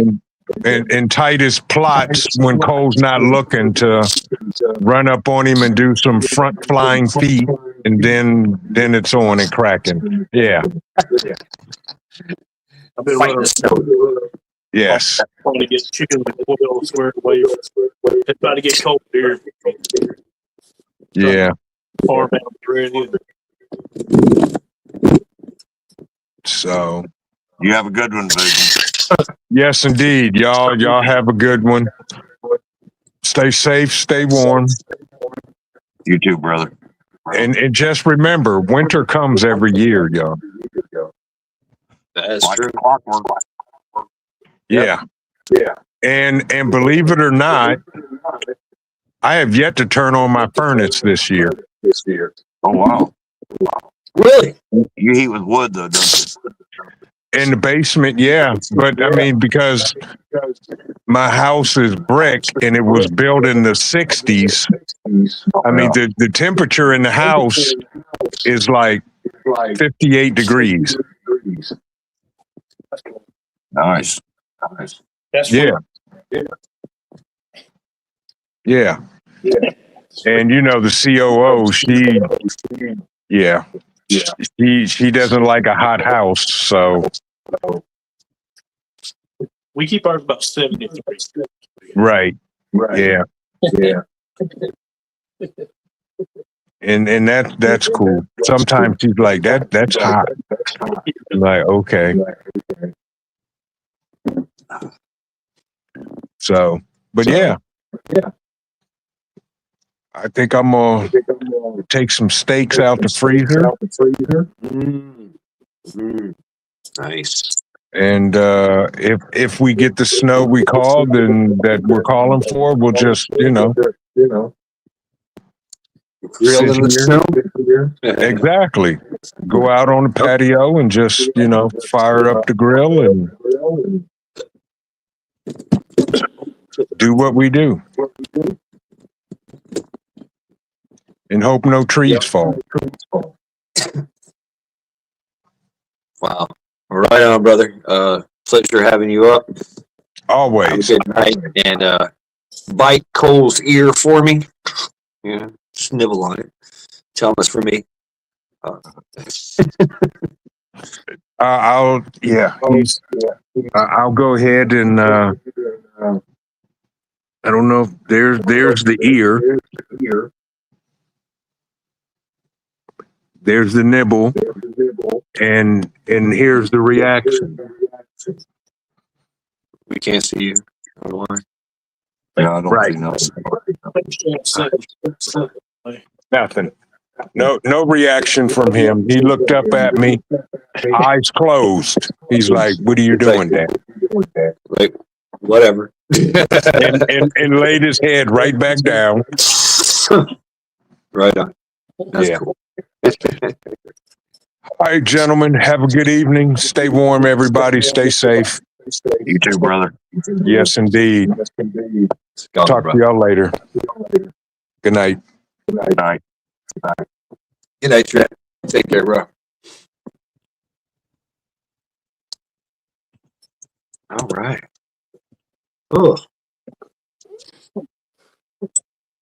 Oh, we're smoking. Ooh. The last Nice. cigar I had was about 8 or 9 years ago, and a friend of mine that still travels internationally brought home some Cuban Cabanas. and that was the last good one I had. Been quite a while. Really? You know, I got a chance to. I went to the Canary Islands, and I got a chance to get my hand on some Cuban cigars. And maybe it's just me being young. I really didn't enjoy it. I found it just very harsh. It's weird. It's weird. Believe it or not, I mean, a lot of people who talk Cuban cigars, our quality here, you know, basically we require from here it's better than the control that they sell you in Cuba. Like I flew out to Mexico party one time back in early 2000s, back when TV was there, like Senor Cross and shit. I flew out there, party and shit, and smoked some Cubans. They said they sell the shit on the street and stuff like that. I mean, our quality control here, you know, they actually better cigars improving than actual Cubans. It's the same cigar, like people who left Cuba because of Castro and all those. Actually, Nicaragua is my favorite cigars. I was going to say Nicaragua. Nicaragua puts out some nice good cigars. They took the cigars from Cuba because all the shit going on in Cuba. Went up there and on stuff and just you know, so the Cuban myth theory stuff is really not being rude. It's not bullshit, to be honest with you. Like it's just you want it because you can't have it. Does that make sense? Yeah, it does. I mean, that's exactly what I'm kind of feeling too. And you know, the thing about Cuba is like, oh, it's rolled on the thighs of a virgin, right? Yeah. But that'll make it taste better. No, I mean, and all these cigars like Big Robert, they're pure. They've been sprayed with pesticides. The house has been treated. Everything pure. That's why you have to keep your cigars at a certain temperature because they may have egg larvae in them. I mean, if you ever heard about tobacco people who don't take care of their cigars end up opening their cigars like I've got cigars that are like 3 or 4 years old, you know, because I keep them pristine. My thing is when I go on vacation a lot of times, I love to collect cigars.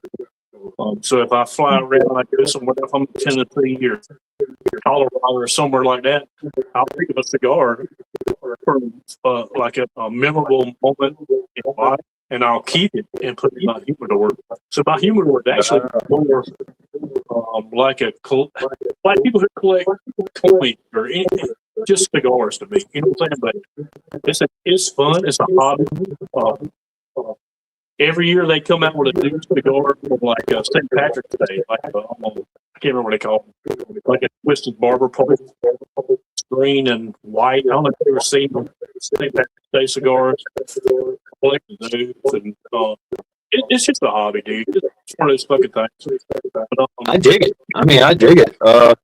Last bug out weekend, Vision Preparedness, I got to hang out with Half-Ass Ready, and he literally brought ammo crates of cigars. And so, and he was telling me all about them, and a lot of them were made right here and made in North Carolina. Yeah, that's cool. And I was like, you know, that's a really good cigar. I mean, that's decent cigar. Wow. So a lot of American-based companies or American-based cigars, you know, are from America. You know, cigar companies are from America, right? North Carolina, there's Tennessee, there's Georgia, anywhere they grow tobacco, right? Anywhere that's a tobacco, you know, region. Yeah, you're gonna find folks that are making cigars, and they're pretty damn good, right? See, what was my Big Butt? That was another one that I enjoyed. Big Butt. It was called Big Butt. It was a big cigar, almost like a Churchill. I'm gonna get a cigar. I buy these cigars in packages. They're not like convenient for cigars. They're handmade. They're all natural. But they're actually what the Cowboys smoke. What this thing that you to like Clint Eastwood and some folks videos like that. And they're actually good smoke and they're expensive. I'm gonna get the right quick. I'll bring it back. I'll show you.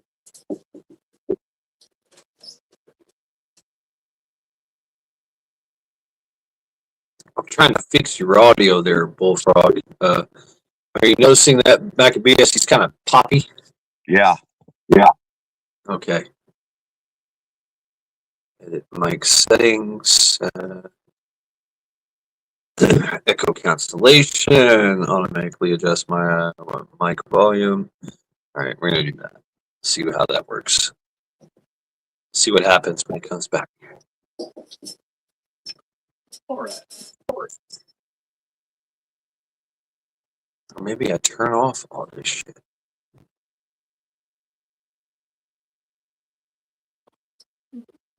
Oh. Did I All take right, it I think I. Yep. Yeah. Hello? So, Ugly Coyote. I don't know if you ever heard of them. Nope. I buy about 8. They come in these packages, and they're like that. Let me see.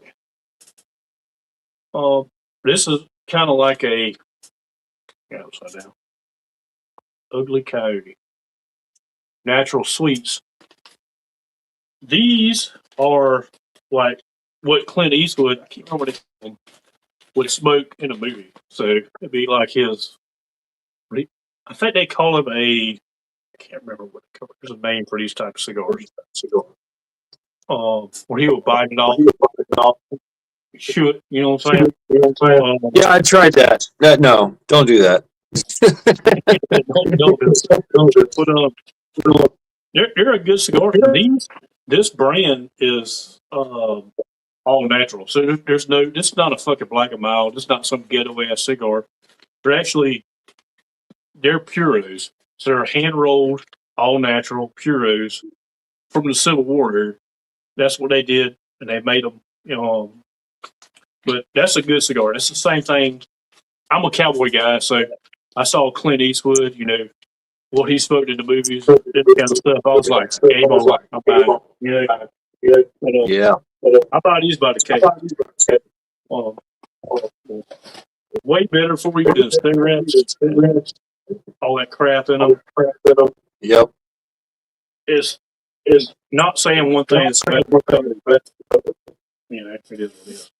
And I'm a Cahiba guy. Still got a Cahiba line. 3 flame cigar lighters and stuff. But it's a hobby, dude. But the Punch Diablo, if you try it, let me know what you think about it. Please try it. You know what? I'm going to do it.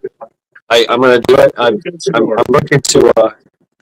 I'm looking to expand my horizons in the cigar world. I like what I like. You know what I'm saying? I'm very particular, but I'm willing to try new things to see what else there is. It's good. That's a good thing to know already and start now. So don't take anybody's advice for what's good. Because you need to find out what's good for you. Everybody's different. Cigars. I like the black, dark, Sumatra, wrappers. Yeah. Real oily, dark. But I wouldn't smoke this all the time. Like I would. This is a special occasion or up late at night cigar or something like that. I wouldn't smoke it during the day. It can make you nauseous. Cigars can make you nauseous. Oh damn, that's a lot of tobacco. It's a lot of nicotine. Yeah, it is. A lot of nicotine. Yeah. Yeah. That's a good ash. Ooh. Yeah, I judge a cigar how good they are by how long they hold an ash. Yeah, I mean, most people, you don't ask a cigar, most people don't do, and you don't put a cigar out like that's disrespectful to the company that made it. You let it go out on its own. Yeah. That's just an old time saying, but It's to each your own. I enjoy it. They're pretty fun. It's a good hobby, and I enjoy smoking cigars. It's not for every day. This is an hour and 30, 45 minutes to smoke. So I mean, Yeah. But the biggest thing I tell people if they start smoking cigars is don't be afraid to set it down and leave it alone. Don't smoke it too much. Set it down. Mhm. You know, set it down. I hate it when a cigar turns, when it turns on me. Yep. Yeah, you get it too hot. Like in cigarettes, they call it I think. Yep. So you don't want to just let it rest. That ash is keeping it insulated. That's what's keeping it lit. So if you actually broke that off and do it, it's red on the inside. So that ash is actually keeping it insulated and warm. So just let it do its thing. Just set it down, let it rip. Pick it up every 3 minutes. You know, that's the best way to enjoy its good flavor. But all that stuff changes the flavor of the cigar. If you smoke it too fast, if it's not kept at the right humidity or temperature, or you know, mine are 8. That cigar is probably 6 months old. I let mine rest at least a week before I start smoking them, unless I just can't wait when I buy a box. But a box of those is $200. 25 cigars. Yeah. The Romeo Juliettes are probably $300 something a box. I've seen those. Yeah, the Romeo E. Juliet's, Y Juliet. In 1875, Romeo Juliettes make a bunch of different cigars. But I mean, you can spend I buy 2 boxes of cigars at $500. I mean, it gets expensive quick. But I don't smoke them, but maybe once a weekend. That's why a good humidor, it saves you money. It'll buy them in bulk and step back. That's what I do. Yeah. So, what do you think about, like, because I've done this too, and you're probably going to hate me for this. I'll take a $35 cigar and throw it in the refrigerator. You know. Well, I mean, that's it. People put refrigerators on ash, humidity, and stuff. You actually are better off if you get started cigars. Buy you a good Tupperware container and a Bovita pack or a set. You look up Bovita pack for cigars and throw it in a pack. A sealed container like Gladlock or anything like that. You can put it in a damn mason jar. It doesn't matter as long as it's sealed. If you just want to keep a few cigars, throw them in it, and it'll keep it at the right humidity. I keep mine at 65 here because they burn better. A lot of people keep them at 69.5%. I'm talking about humidity, not degrees. Okay. Yeah, I mean, you can't be Tupperware, dude. They call them Tupperdoors. Tupperdoors. Way to get started. If you get into it, dude, I have a Bovita acrylic humidor that I don't use anymore. If you get big into it, it's got standard trays in it. I think I paid about $500 or $600 for it. I don't use it. It's not electronic. I'll send it to you. If you want to use it, put it back in. I don't use it anymore. My humidor will hold probably way more than I could ever smoke. You know what I'm saying? I thank you, but no, it's not necessary. No. I bought it years ago, dude. I thank you. Yeah, it's like I smoke like for me, I enjoy a cigar. I don't know. For me, it's a special occasion, and you know, for me, it's I gotta have like just a chill time. It's my downtime. It's my chill time.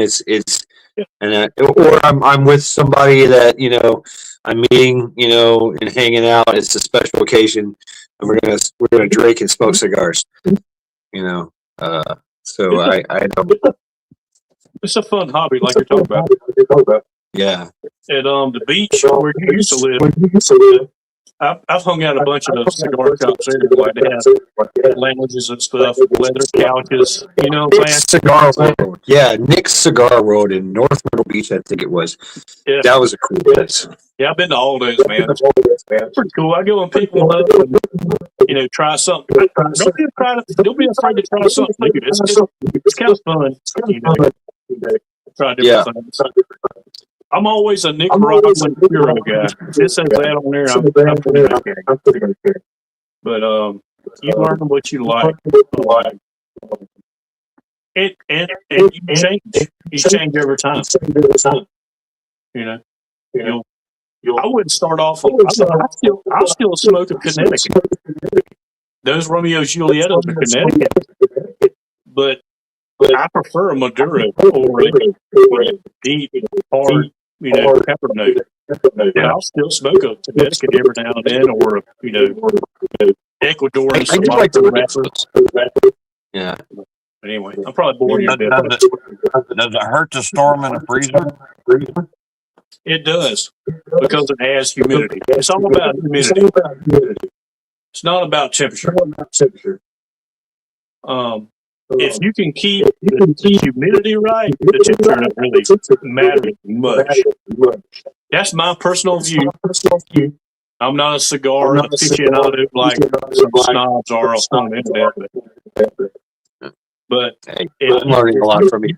if you keep the humidity right, to me, 65% is a better burn, 79% is a wetter cigar. I think it would be better for like the Midwest and up north.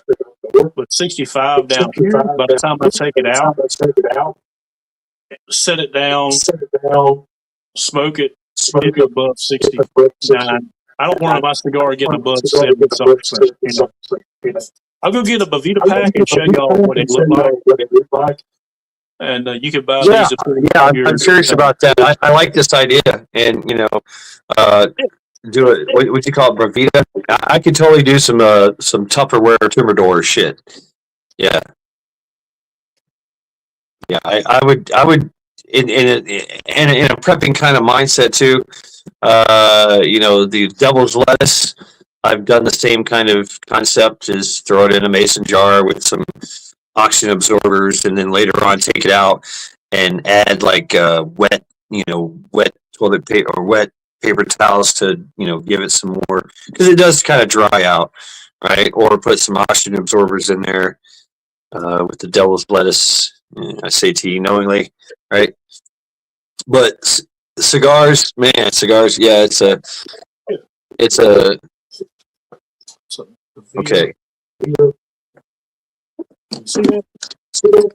I think so. Yeah. You see percentage on it? 65%. Yeah. Okay. It's What's the name? What's the name of it? The actual spelling. They come in a little cardboard case, but it's really like almost like ice pack. But it's not ice. It's a. I'm trying to look up on TV at the same time. Bavita. With the B. So 65%. And I run those in my humidor. I run 4 of these. But what they do is they're a breathable pack. So they release and expel humidity. So if you put this in a container, you put this in a sealed container. Yeah. It's going to keep that container at 65%. If it gets more than 65%, it actually takes in liquid, and it'll actually get more fluid. And then if it gets lower than 65%, it'll take fluid out through the actual package. It'll take it out of the package. They release it. Yeah, it'll release it. So how much do one of these packs cost? You can look. They're on Amazon. I can't remember. I went 4, And they give you an estimation of what you need for what size humidor you run. If you look on Bovita's website or on Amazon.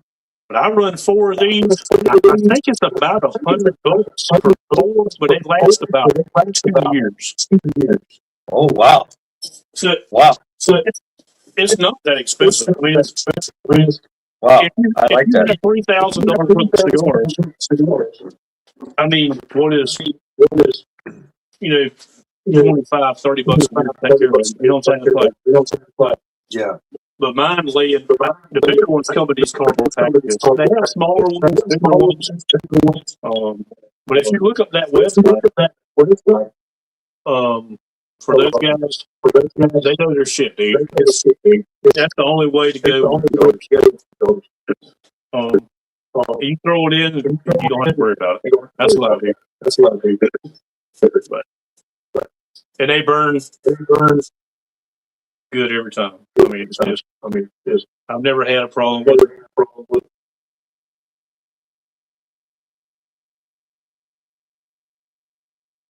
That's a good brand. Even I've had good luck with Bovita. But yeah, the whole freezer thing, don't put them in your freezer. If it was up to me, I would put them in a piece of Tupperware and put one of these little, you can get those tiny ones, tiny Bovita packs for like $5 or $10. Sometimes cigars, good cigars you buy online, come Bovita packs. I know I buy from Cigars Daily in Arizona. I buy from Famous Smoke Shops. I can't remember where they're from, but a lot of times when I buy those cigars, they come with their own Bovita packs inside that same case. But yeah, you could throw these in a piece of Tupperware. You don't have to have a huge $1,000, cedar lined case, dude. You don't have to have all that.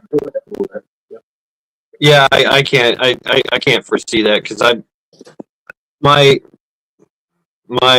contingency is if I gotta leave, I want to be able to take everything with me, and so that Tupperware Tupperware is going in my backpack, right? And that's my the fat lady sings kind of cigar, or celebratory cigar in the field. That would be nice. But I like the idea of just having cigars and transporting, going to somebody's house, going to somebody visit, whatever. Hey, let's enjoy the cigar.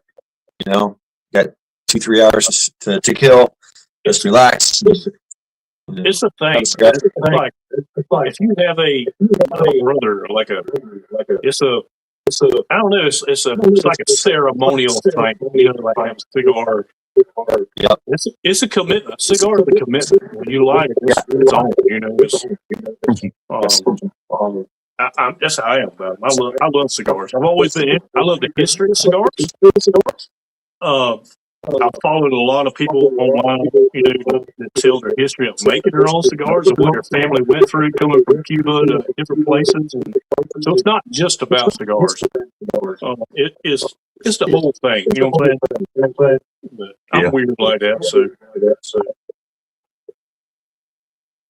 I've always been a fan of the man's club kind of thing. Just leather bound seats and fireplace and dark lighting and a cigar and a glass of bourbon or scotch, and just that's it. Just chill. Love that. We in Cleveland there's a lot of cigar shops and cigar clubs around here. So and a lot of them there's some that do their own drink. They provide their own drink, or there's a lot of BYOB. Right, you bring your own drink, but we supply, and you can rent a humidor and store your own cigars in there, and you get a locker and a key, and that's pretty cool. And just chill. Something a lot of people don't know about cigars too is they're stored in cellophane, not plastic. So cellophane is actually plant based, and it's breathable. So When I put cigars in my humidor, I don't take them out of the cellophane. So a lot of people mistaken, they want to get all their cigars home, take them out of the packages and lay them out so they get the right humidity, but it's actually not plastic. It's a breathable cellophane. So it's plant-based, and your cigars it takes longer to conform to the humidity, but it will still do it in the rack. Does that make sense? Yeah. Yeah. Yeah. But So I'm at 9% on my battery. So I hate this. I'd love to continue this conversation. But I'm probably, oh man, look at that. Look at that.